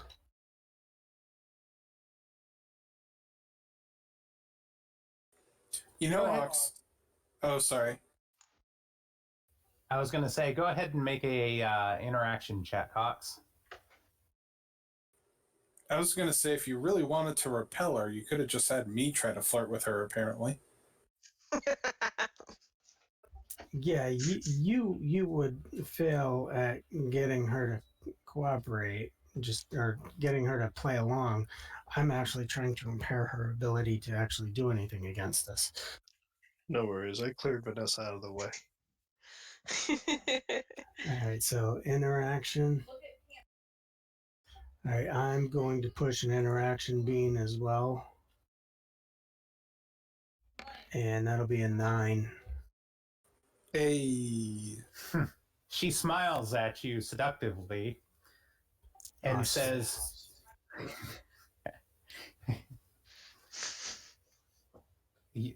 okay. She smiles at you seductively and says, "Ah, you must be one of the night side geotics. We are all here for the gathering, are we not?" Yeah, absolutely. Absolutely. I've been so looking forward to this. Yes, the time to strike on Saturnine draws near. Many of demons have been assembling and coming and going at the enemy of time's bequest.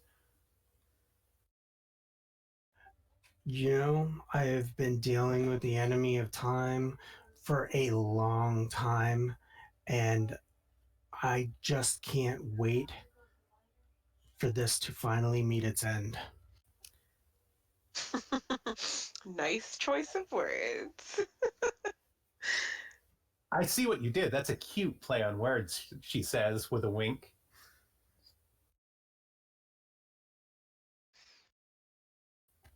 You must be here to check in with Archibald. You'll find him in the basement just beyond. Be careful, though. They have a guest. They have a guest. Oh, yeah. One of the other enemies, minions, has dropped by for a visit down there. Most unpleasant.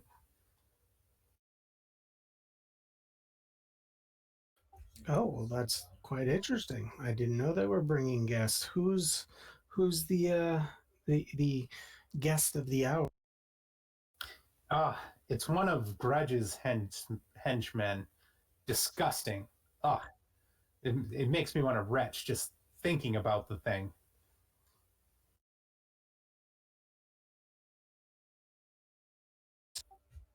Oh, do you have a name?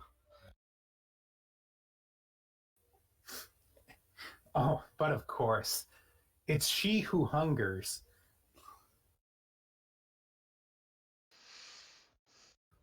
Oh, okay. She's specifically hungering for anything, or I'd like to, when we get there, actually make a proper introduction, make sure we're on the up and up, so to speak. I want to make a good impression when I show up. Such a cute little geotech. You obviously haven't dealt with the hunger. She'll eat anything, literally anything, and everything. And then whatever else is laying around. The gluttonous slob. Oh, well, then I might just have, I might have just the right thing for her then. This has been an absolutely wonderful talk. And are you here on your own volition? I've met a few folks that have kind of been here that are, for lack of a better word, they're just kind of stuck here. Oh, those are minor demons, servants. You know, they have to work. Chores have to be done. Uh, but I came with the emissary from the Red, Timon. He's upstairs dealing with the doctor. The doctor? Yes, Dr. Joe Mangle.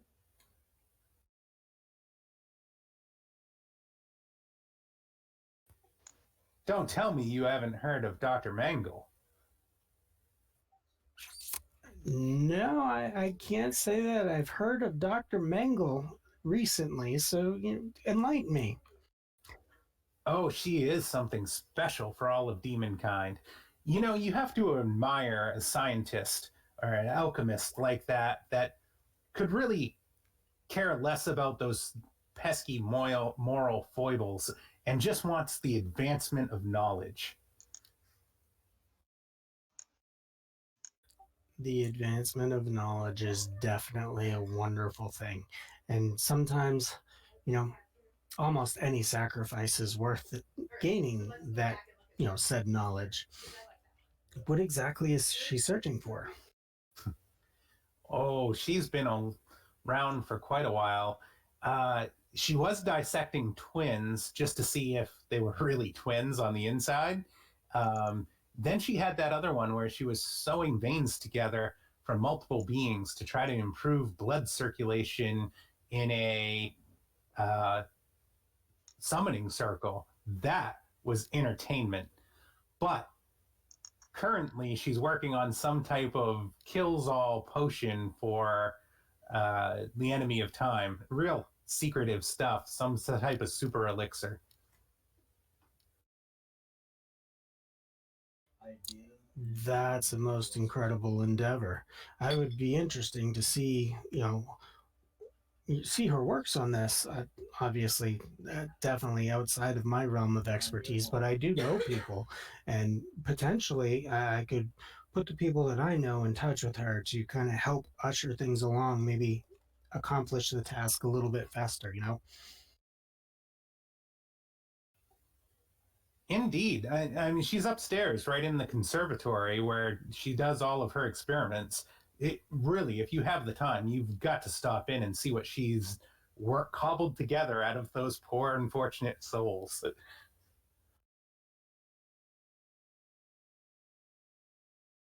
And I love your friends dancing.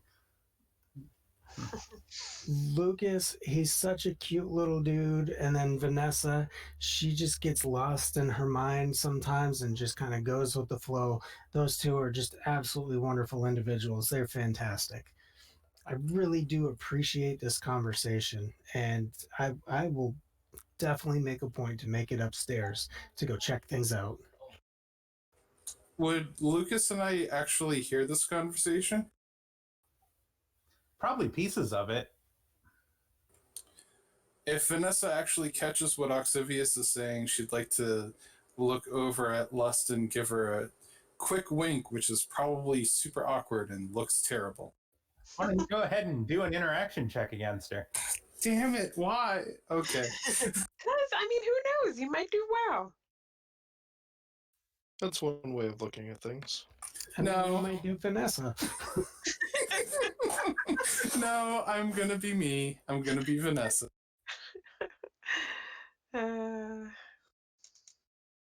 All right. Well, there is that. So you give her a nice awkward wink. And she smiles at you like you're fresh meat. The Vanessa special. That is what it will now be known as. You're giving Fen a run for her money with awkward flirting.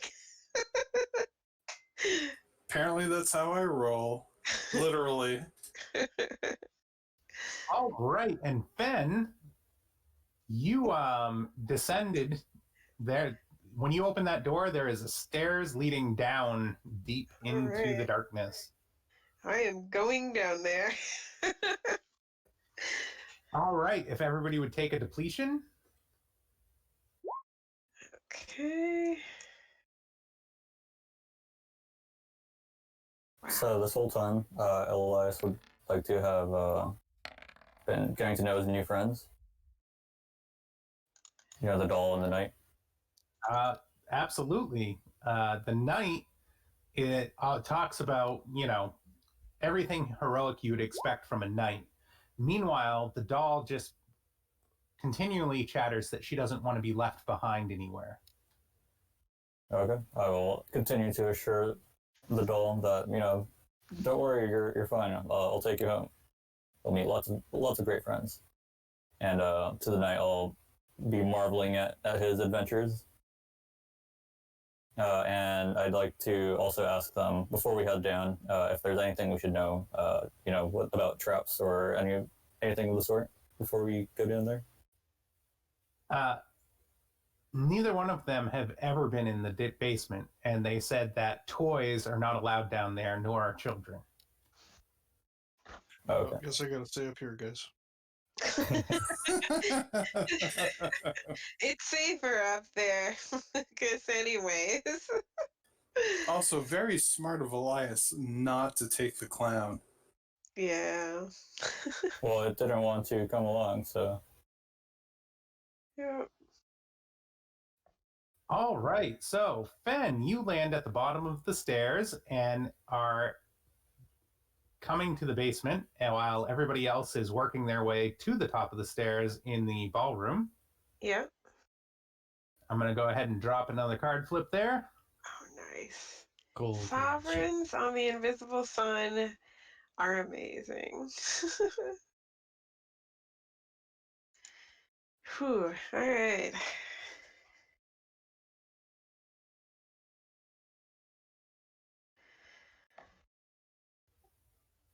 The stairs open up to what is a large dungeon, and you see in the basement a odd figure with a cane rattling against different jail cells and whatnot, looking for the next meal, is what he's muttering about.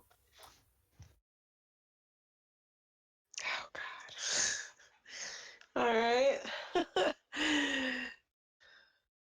And on his shoulder is a small mouse that just keeps repeating, grease and cheese, grease and cheese, grease and cheese.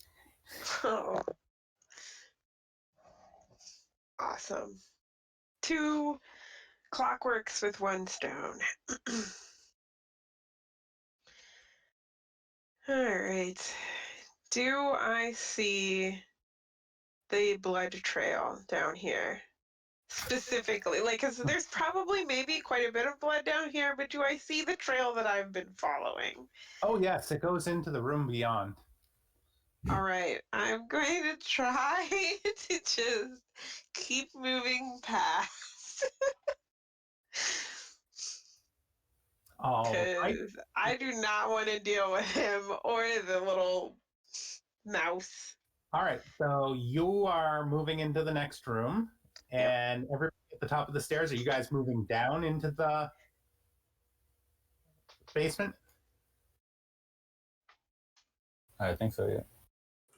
Lucas, are we ending our dance?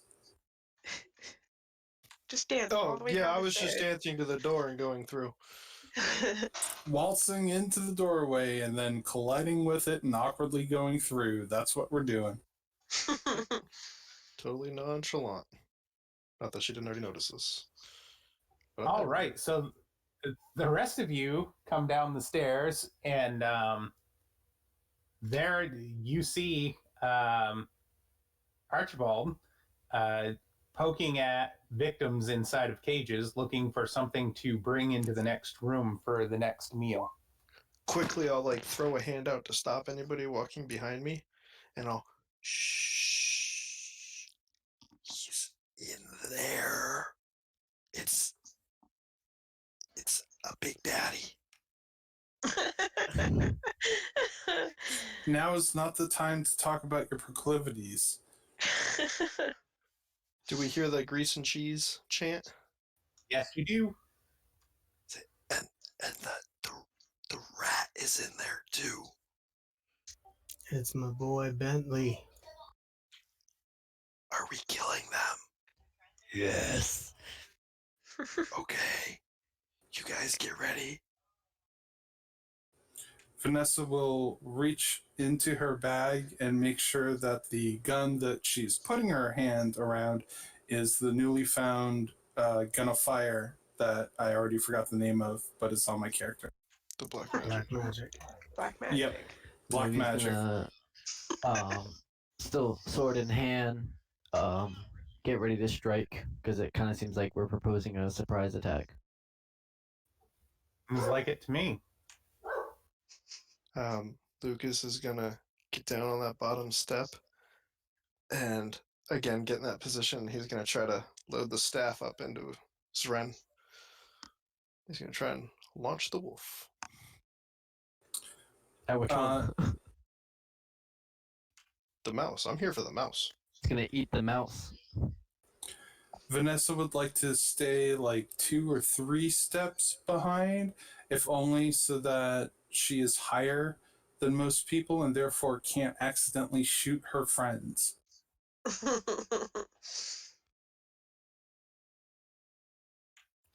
like a deal.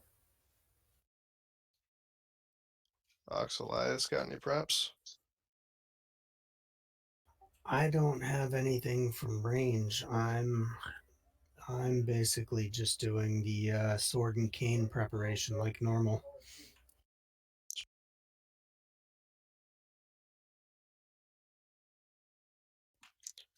All right, I'm gonna look for the source of grease and cheese, and I'm gonna try and shoot my staff with Zren at it. All right, you're kicking it off. Go for it. Alrighty. Now the staff is a level 3 with a +1 die. I'm not sure if I can even combo this or what you'd want the roll to look like for that. I just have the basic level 2 bow as my maker's item. Okay. And the staff extends, right? Yes. Are you actually firing the staff? That's what I'm trying to do.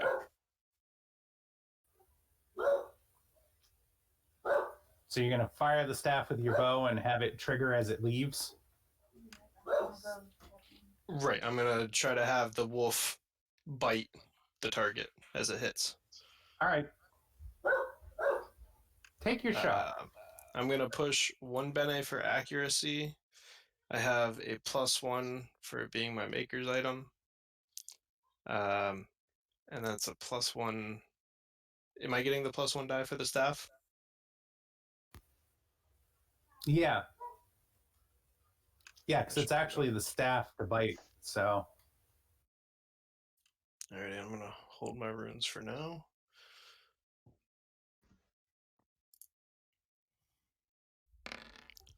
Oh, shit.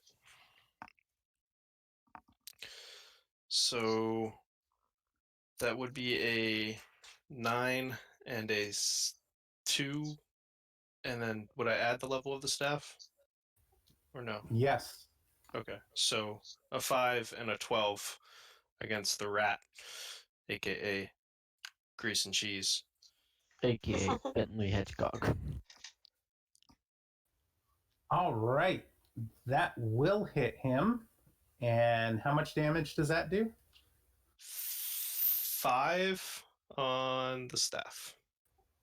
Okay, so he is going to suffer some damage here. And it does say that the wolf bites him, so I mean, like, if he wants to be chilling in the mouse, that's fine.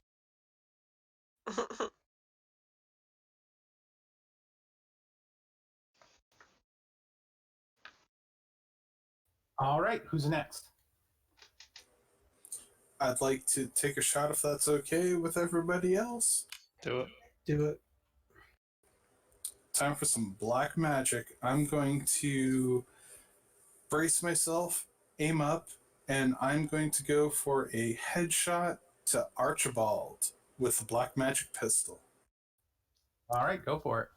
At this point, you would recognize that this is the guy you stole the compass off of. Yeah. Do it. Oh, this is going down then. We're going to push an accuracy. You can go ahead and pick up that staff there, Lucas. Got it. My bad. Yeah, that's all right.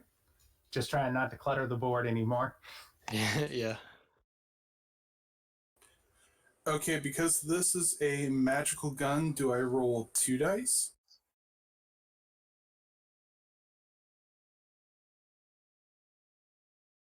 Yes, it's got the +1 enhancement on it, so you're going to roll 2 dice. All right, and I'm going to push an accuracy, so that is a +1 to the dice, if I'm not mistaken. Mm-hmm. And don't forget about the sovereign card. Isn't that a sovereign? It's sovereign. So altogether, that's gonna be a +7 on your roll with 2 dice. Is that including my gun? Mm-hmm. All right, +7. Here we go.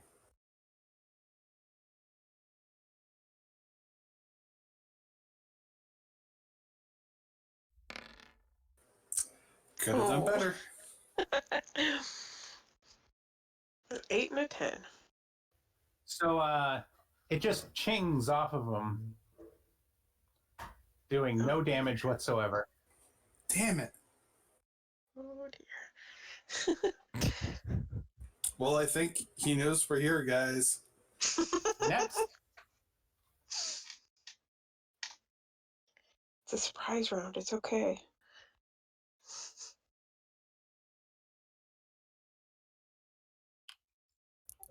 Sogi, maybe? Yeah, I was thinking.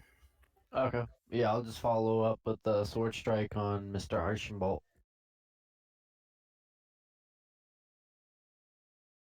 So it's gonna be a level 3 weapon with 2 dice plus 2 more because the sovereign card's from my family. So that's gonna be +5, 2 dice.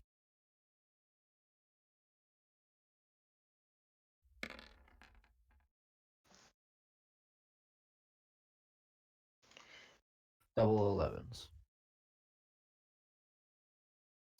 Double 11s on Crane. Yes, sir. Yeah. That'll hit. All right, 4 damage. All right. You sink in.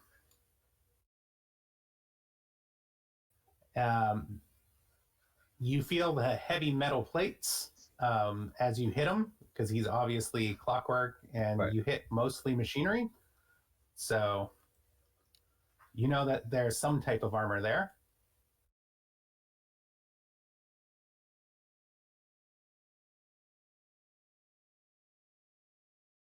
Next.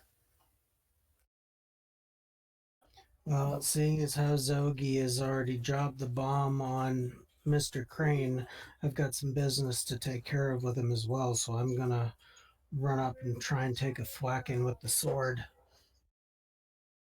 Go for it. And I'm going to drop an accuracy to make sure I can hit him.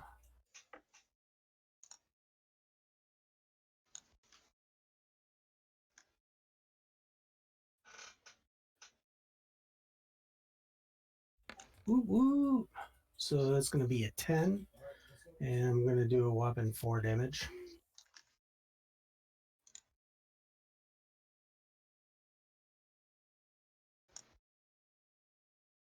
Out of curiosity, would my vampire breath still be in effect?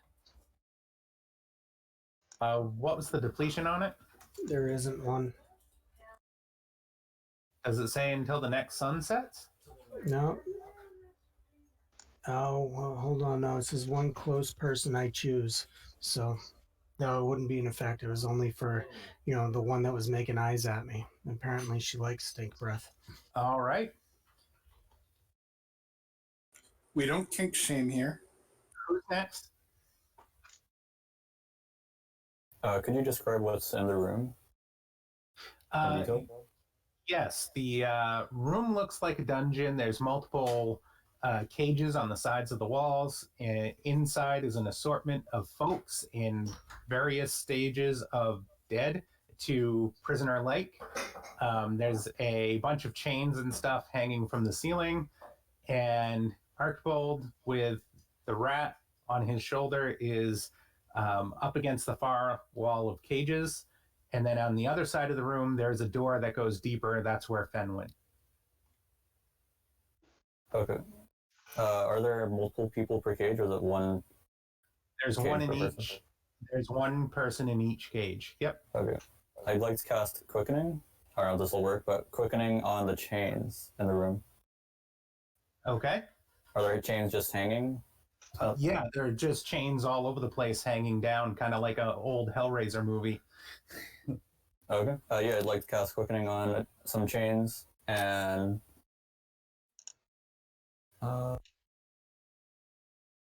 yeah, I'd like to ask it to try to wrap around these guys, our enemies. All right. 5 sorcery. Do I have to roll for flux? Yep. Normally you have to roll just to see if you trigger the flux.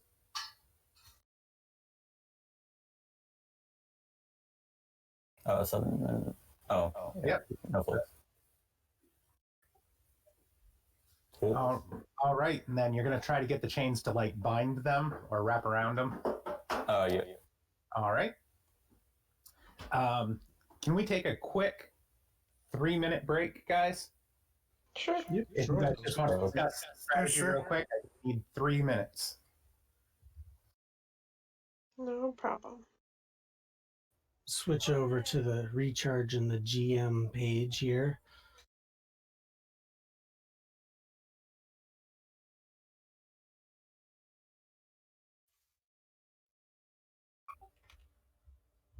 So, anybody got any plans to take care of the big guy quickly? I think that's Zogi's. Well, I'm just seeing how this card works because the other day, in a side session, Eric said it didn't work on the clockworks because they weren't living, but I don't think that's the case. Yeah, no. Because it doesn't have to be living as long if I gaze into them, they get trapped. They have to be able to see. Yeah. If they're Yeah. blind, it doesn't Yeah, count. they have eyes. Are you sure? Archibald does. Are you sure? I've been face to face him. I would know.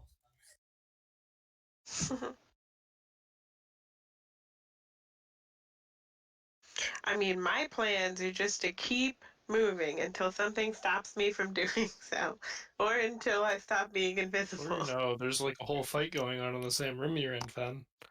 No, actually, I'm already in the next room.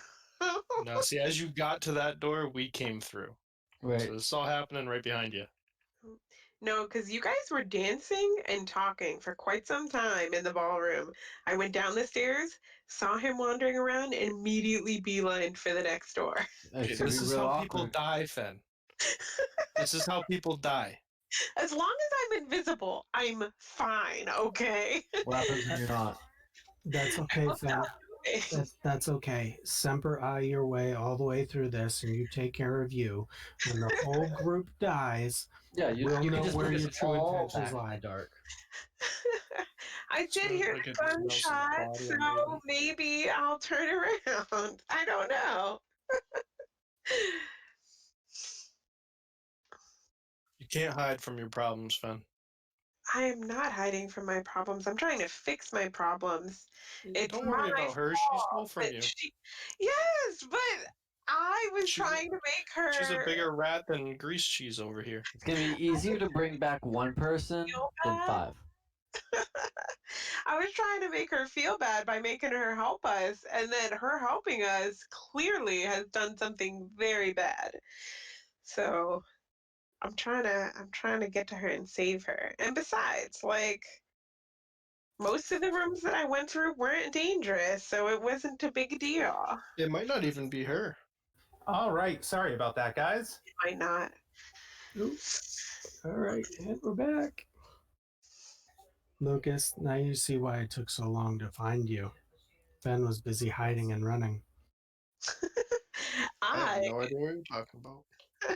I was actually trying very hard to find him, doing research and everything. All right. So, who is next? Elias would be next. Elias cast the spell that animated the Oh, chains. never mind. Sorry about that. Did that work? I missed it. Yes, he animated the chains and they came down and wrapped around him. Okay. That sounds like a no. I can go next. Go for it. I'm gonna go up to Crane and try to swing with my sword.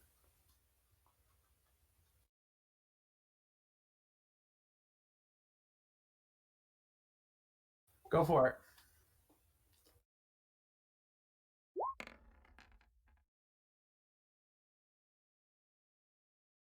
What do you got for modifiers?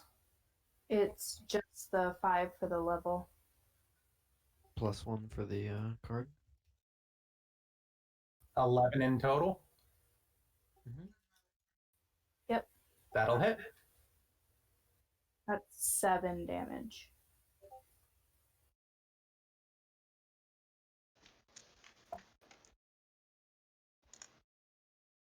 Okay.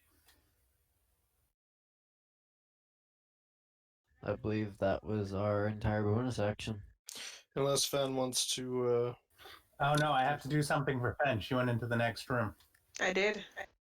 All right, Fen, you are in the next room.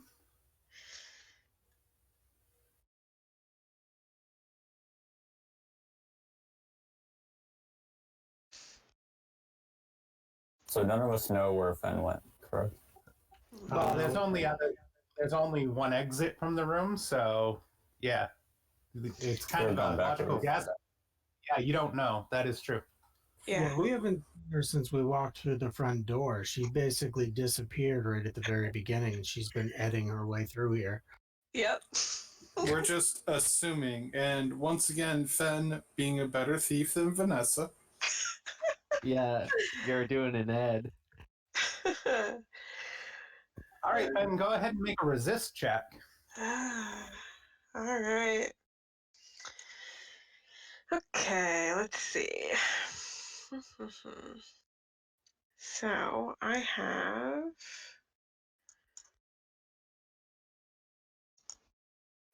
a +1 to resist. I am going to use a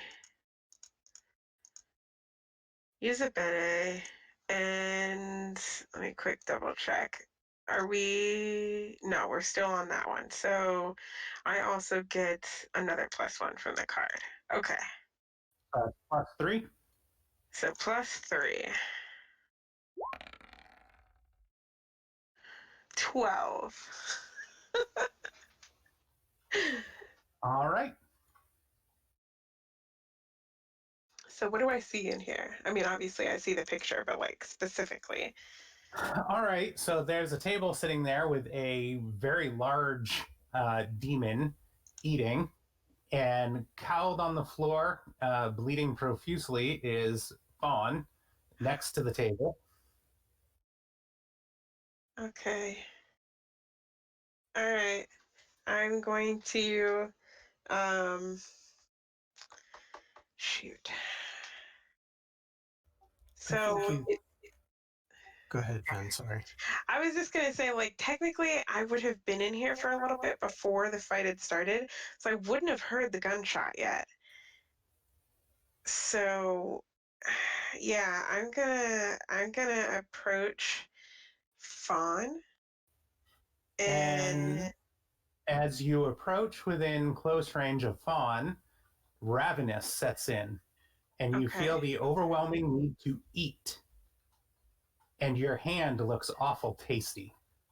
Go ahead and suffer 3 injuries as you All right. stop what you're doing and begin eating yourself. Sounds good. All right, so I am going to push a physicality to get rid of that. But because I'm not actually rolling it, that still doesn't get rid of the vex to physicality that I have. Is that right? That is right. Okay, got it. All right, that is my turn.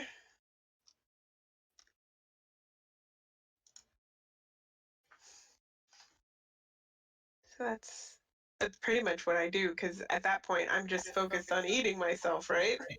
Yep, you're nibbling on your hand. Got it. And no one can see me. Yep. There's a scene from a terrible movie called Hard Rock Zombies that I wish I could gif, but I can't find one. But it's very relevant, I promise. See, Fen, live meat's not all that bad. Hey, Fen never had a problem with meat, just like not necessarily live meat. You'll grow to love it. I think I've seen this hunger person in real life. She's not around anymore, but I know I've seen her in the past. Mama Cass? Mm-mm. Nope. Nope. Somebody a little more closer to home. Yeah, you can't go there on a live stream. Nope. I'm So that's surprised my anybody got the Mamas and the Papas reference that just dropped there. All right, so it's their turn. And Bentley is in chains and he cannot escape because he is a little mouse and he is not strong enough to break the chains. It's a funny image, though. Archibald moves as if the chains were nothing but string and they snap with ease around him. And he is going to take a shot at Zogi. Okay. And he is going to swing his skull-headed cane at you.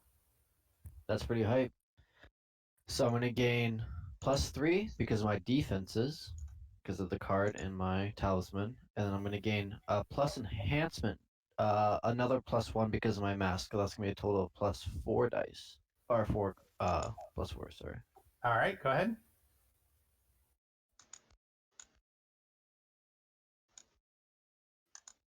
Zoki's ready for this shit. Except for the not. fact I'm not. All right. And he is going to hit you for 11 injuries. Take a physicality.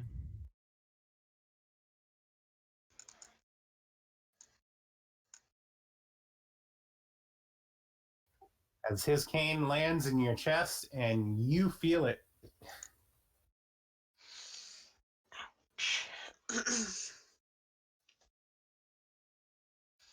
And that's it, as Bentley is all tied up. Oh no, the hunger in the other room. Yep. 2 fights at once.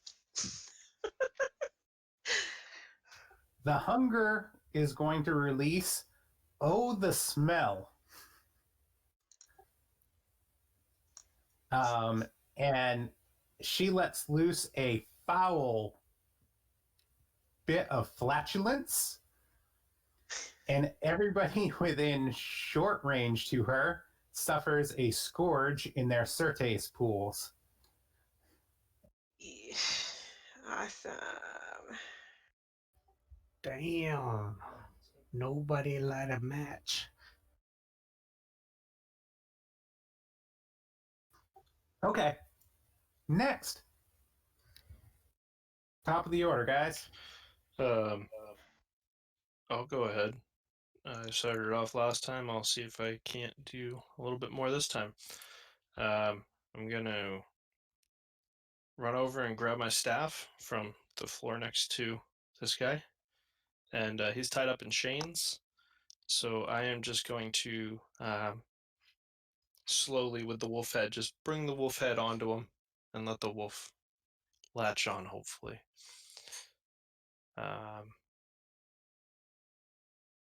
Sorry, too many windows open. Going to pop him with this. Do I have any bonuses for him being bound from Elias's spell? Yeah, I'm negating his defense. Okay. And I am going to push an accuracy Bene for this. All right. So it's a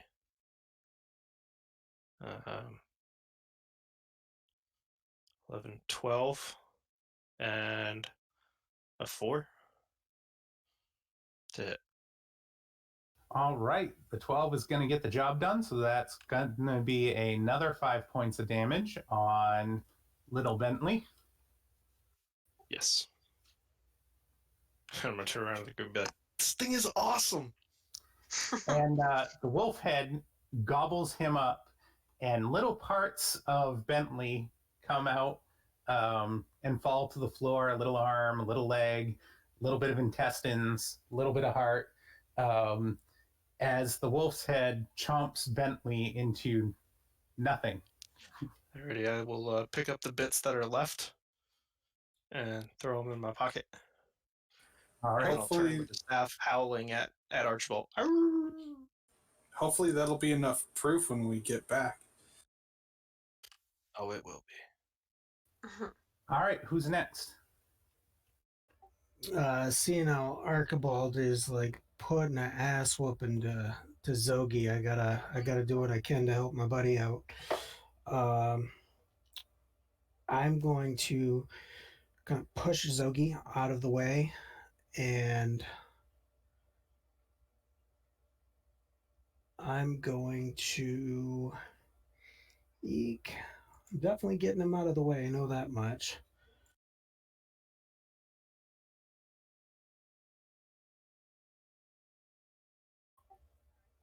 I'm going to cast the Vampire's Breath again in hopes of giving a -1 on Archibald's next action is going to be something useful. Okay.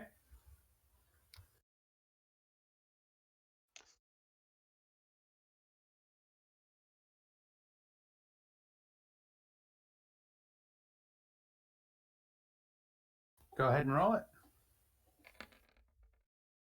There you go. All right, turning on the stink breath and trying to negatively impact the little clockwork. That's my turn. All right, who's next? Question.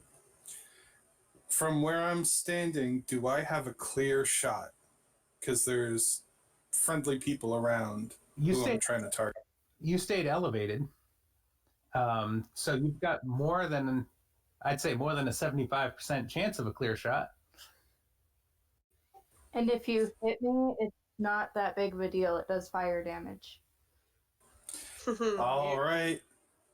Never tell me the odds, says the person that never actually watched that movie. We're going to go for another headshot on Archibald. Roll high, roll high.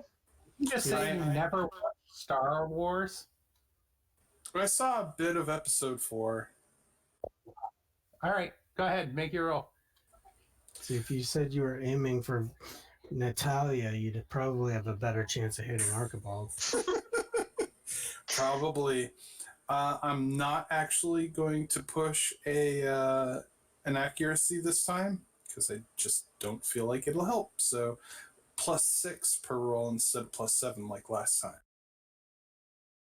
Okay.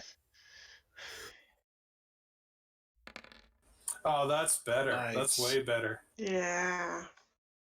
There you go. And that'll hit him.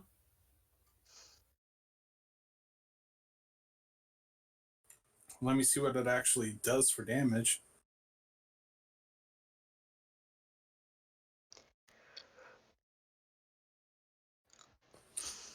Level 5, +1 enchantment against, or +1 enchantment facet for fire. Doesn't actually say how much damage it does, but it's a pistol. Yeah, so it would do normal pistol damage, I would assume. Yep. So 4 damage +1 for fire. If that counts, it's a clockwork. I don't know. Got it. Next. Is he showing any damage at this point? Yeah. He's got scrapes and nicks and gears kind of popping loose in some spots. He is definitely taking damage. Gotcha.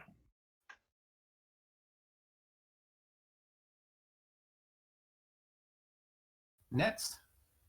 Let's do the same thing. Tries to get him to drop his gun, or not his gun. His, what was it? Like a hammer He's thing. got a staff, like a cane with a skull head on it.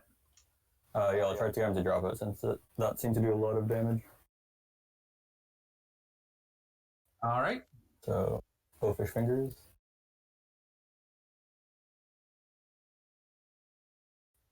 Go ahead and roll it. I'll add an accuracy also.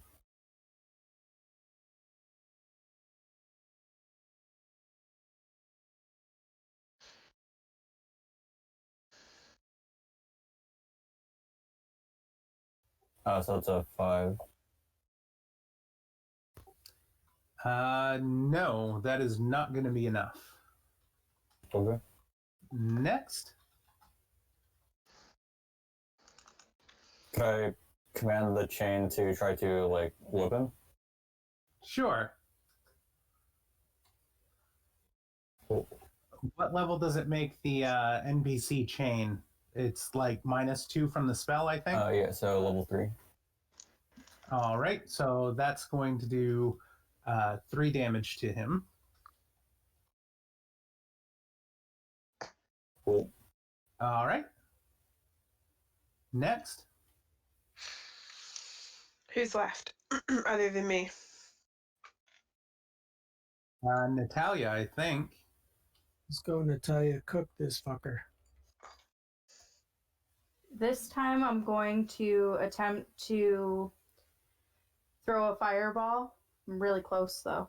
And boost it by 4 to make it a level 7. Okay.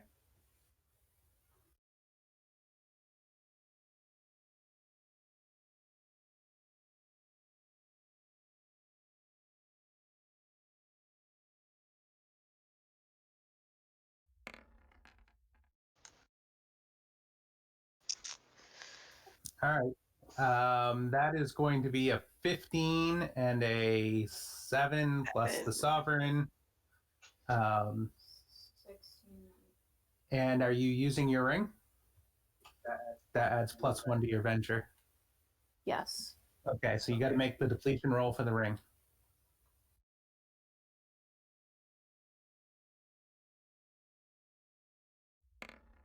Yep, you're good there. All right, so, and then that's going to be 7 points of damage from that. Yes. All right, so Crane howls in pain as he's engulfed in your fireball.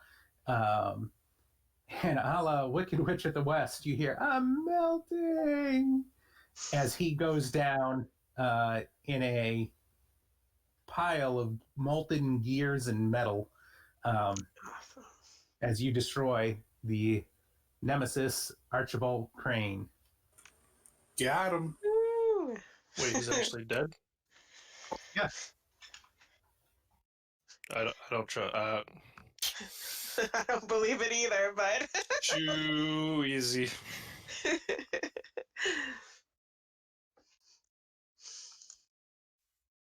Lucas is gonna run up with the staff in hand. Hey, Zogi, are you okay? You look really fucked up. I am. Here, try this. And he's gonna reach in and grab a water skin and hold it up for him to drink. Here, drink this.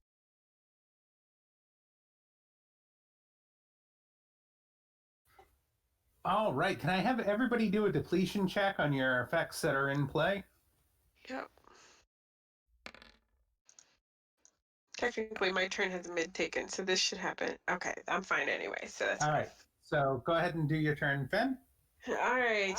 So, is there something that I can do? Like, is this completely overtaking me, or I can cast Nope. spells, move away? You Okay. can cast spells and act. All right. So, what I'm gonna do is first I'm going to use I'm going to use my last action rest to restore my sorcery pool. That Then, takes a full rest. That your action rest takes your action. yes, but I'm going to use my extra moment to get another action. Okay. And then I am going to cast Dismissal on Hunger. So, let's Okay. give this a shot. Let's go nines. Please. You have to touch her in order to cast dismissal. I do not. It does not say any contact. It just says, I instantaneously send a being to a place I have been before or to their own home, wherever that may be. And I can use it on myself, but it doesn't say anything about having to touch them.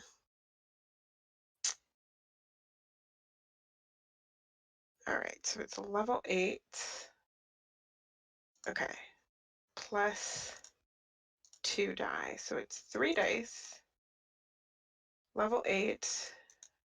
But I'm -1 because I'm using the cloak, but a +1 because of the card. So it's still just a level 8. And yeah. So it's 3d10 plus 8. Let's do this. Not as good as I'd hoped. So that's a 11, a 10, and an 11.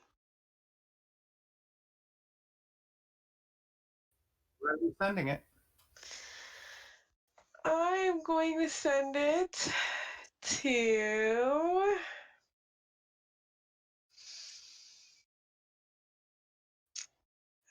I'm gonna send it to the maze in the green that I went to. Not at the maze for a day. Oh yeah, you're right. You're right. We weren't there for a day. Okay, then I will send it to. Where else have I been to for a day? Somewhere where there's no food, people. I doubt that's going to be possible. I wouldn't be anywhere for an entire day that didn't have any food. Um,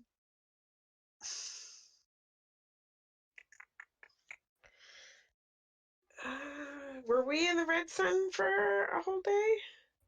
Nope. Okay. All right, then. Just send it to Oxivius's restaurant. Like, I mean, that's so much money for him. If she just keeps eating. You're evil. I mean, yeah, but she's gonna make everyone else around her try to eat themselves too. No, no, I'm gonna send her. Ooh, this is someplace where there isn't any. No, because she'll probably eat non-food as well. Yeah, no, I'm gonna send her the same place I sent the other guy. The angels can deal with him or deal with her. You're gonna have so much backlash from these angels. I know, right? You're the one bypassing the demons. It's like taking a criminal and tying them up and putting them in front of the police station. I'm sure that's how you see it. Yep. So yeah, that's what I'm gonna do with her as well. I'm just not gonna go back to the Silver Sun anytime soon. You're just saving them time. You're handing them the people they're looking for, you know. Exactly, I'm handing them over to the authorities. All right, so that's another one gone. Yep. And once that's done, that's my turn. But if we're out of turn order, then I will go to talk to Fawn. That is out of turn order, but I am going to end the session there because there's no way you guys are going to clear the rest of this Yeah. build. So we'll do the wrap up here, ending the session here for the night, and then I'll take next week as well if Ox doesn't mind, so we can finish this because there's still a lot more to go. Nope, sounds good to me. A mega dungeon. I'm gonna leave all of the cards like this, exactly like this, in Roll20, and we will continue from this very spot on the next session. And I'm going to wrap the next session roll up into this one. So there really isn't going to be a super big session recap here, but we'll go through and do the normal tidbit because it's like we got halfway through my planned session, so to speak. Okay. So everybody's going to gain the 2 acumen for the play session, based on the length of time that we played. And then Zogi, I believe that completes your arc to fight Archibald and kill Archibald. Yep, that would be a joy. Because it ended successfully. That is correct. I do believe that will also give me a joy for the blue goetic thing that I had because the information I gathered pointed me back towards Archibald as well. That is also correct.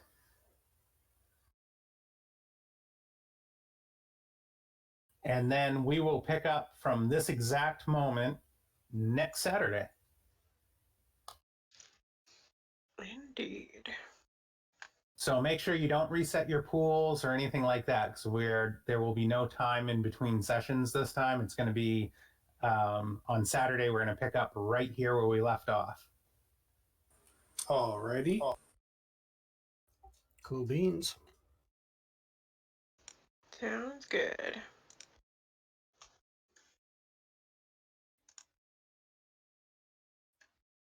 Well, thank you for a fun little excursion through the was it the Chateau of Time? Was that what it was called? That is what it's called. Yep.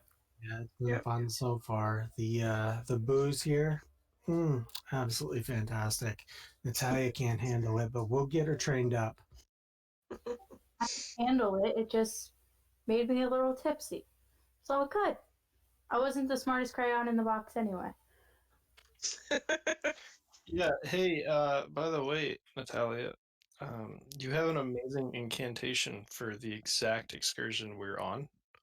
You know, like breaking into a building. Yep. Yeah. Just a thought. Hey, I got a new gun. That should worry and be happy, or that should make everyone happy and be worried at the same time. No, that just means we need to go to the shooting range so I can show you how to use it. Yeah. Yep. Good to use the Also phone. true. Wait, so now you have the insanity pistol. Oh my god. Yep, absolutely. Not the Zach. insanity. The ghost gun. Wait, insanity pistol. I thought it No. was just a ghost You have the gun. ghost gun. Is that a kindled item? I don't remember that was in the book. Because if it's a kindle gun, you have no gun. No, it's not a kindled gun. No, but I have the 3 objects of power you're seeing. One of those is kindled, and the black Yeah. magic pistol is also kindled. So you can't have those two Yeah. guns together. One of them will eat your black magic pistol will eat your ghost gun. So Ghost just gun is not a kindled item. yeah. Wait, So why was he just saying black magic? Black magic is kindled. black magic is kindled. The ghost gun is a MacGuffin. It is not a magic item. Yeah. Okay. They kindled only eat other kindled. Oh, so I have to get rid of a kindled item? Because I will absolutely get rid of the No, other never one. mind. Just never mind. No, they only eat kindled of the same type as themselves. Oh, gotcha. So, Two kindled guns, one of them would duke it out with the other, and then you would only have one left. okay, yeah, one. Okay, cool. Well, thanks, X, for a fun time. I'm looking forward to seeing what Zatari and I can work out. This should be an interesting situation that I have with her developing. Yeah, that should be fun. Yeah, me and Edgar are gonna be best friends. Oh, Lucas, you're awesome as always. All right, guys. Well, I think that wraps it up unless there's anything else you want to add for the folks streaming at home there, Ox. I had a real quick. Who hasn't gone on Thursday nights, and are we looking at a Thursday night session this week? Elias hasn't. I'm probably free for a session. Would have to be a flashback soon. Yeah, that's fine. Flash forward, flashback, either one's fine. If you want to do one, yeah, we can do that for Thursday. Okay. I've never done one. What's the protocol on it? Generally speaking, it's a development side session where you tell us something you want to do and then we do it off the cusp. It gives your character a chance for a little spotlight time by themselves, or you can invite somebody to come with you to give you some backup. It's kind of like just a mini solo side quest type deal. Oh. The original thought being that for the folks watching and whatnot, it gives the character a chance to develop on their own outside of the group so that we get a little bit more character building and stuff like that. Well, Elias's goal right now would probably be to make a thought form, but the ingredients to make a thought form are of his savings right now. So I'm not sure if that would be a good side session to do. What are the ingredients that he needs for that? An Alari rod costs 1,000 crystal orbs per level of the thought form. What kind of a thought form you thinking of making? I'm not sure yet. But Elias only has 80 crystal orbs anyway, so not even enough for one. Could be a money-making venture sort of side session. Oh yeah, maybe we could find someone else who would be interested in. Well, I don't know. He doesn't like selling the dolls, so or the toys, so maybe not that. I'm not sure yet. I think we can come up with something for you. If you're looking at trying to figure out how to make a thought form, and that's an active arc for you, we can take a look at what the steps are for the arc, and we can put another person with you if you choose, or set you on a course to kind of get in the direction of things you need in order to do that. I'm going to throw Lucas under the bus and say you've got 3 GMs to work with at this point. So pick your poison and we can probably make something happen. The creation arc might be fitting for that if you wanted to pick it up and have that be one of your big things. Yeah. Could work. Also, as a sort of pseudo thought form, the quickening spell might be good, but I'd need to build some kind of, or buy some kind of large humanoid shaped thing to use it on. Quickening is the one that makes objects animate, I mean, but they need limbs. We've still got Zombie Aso wandering around somewhere, don't we? Oh yeah. Yeah, where is he anyway? I don't know. He's probably hanging out at the Diamond Row. That's usually his normal hangout spot. Sitting in the study with a glass of whiskey. Yeah. Doing paperwork. Well, it says it's a semblance of life and it functions as a mindless creature. So normal Aso.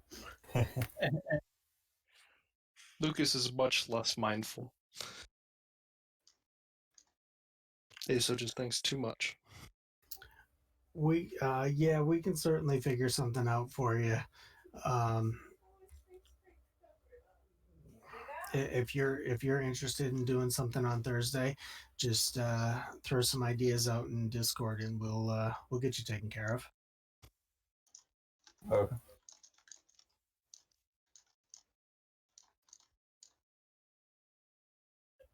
Maybe Elias can meet an actual toy maker and gain skills, like a toy making skill. Oh, that could be cool.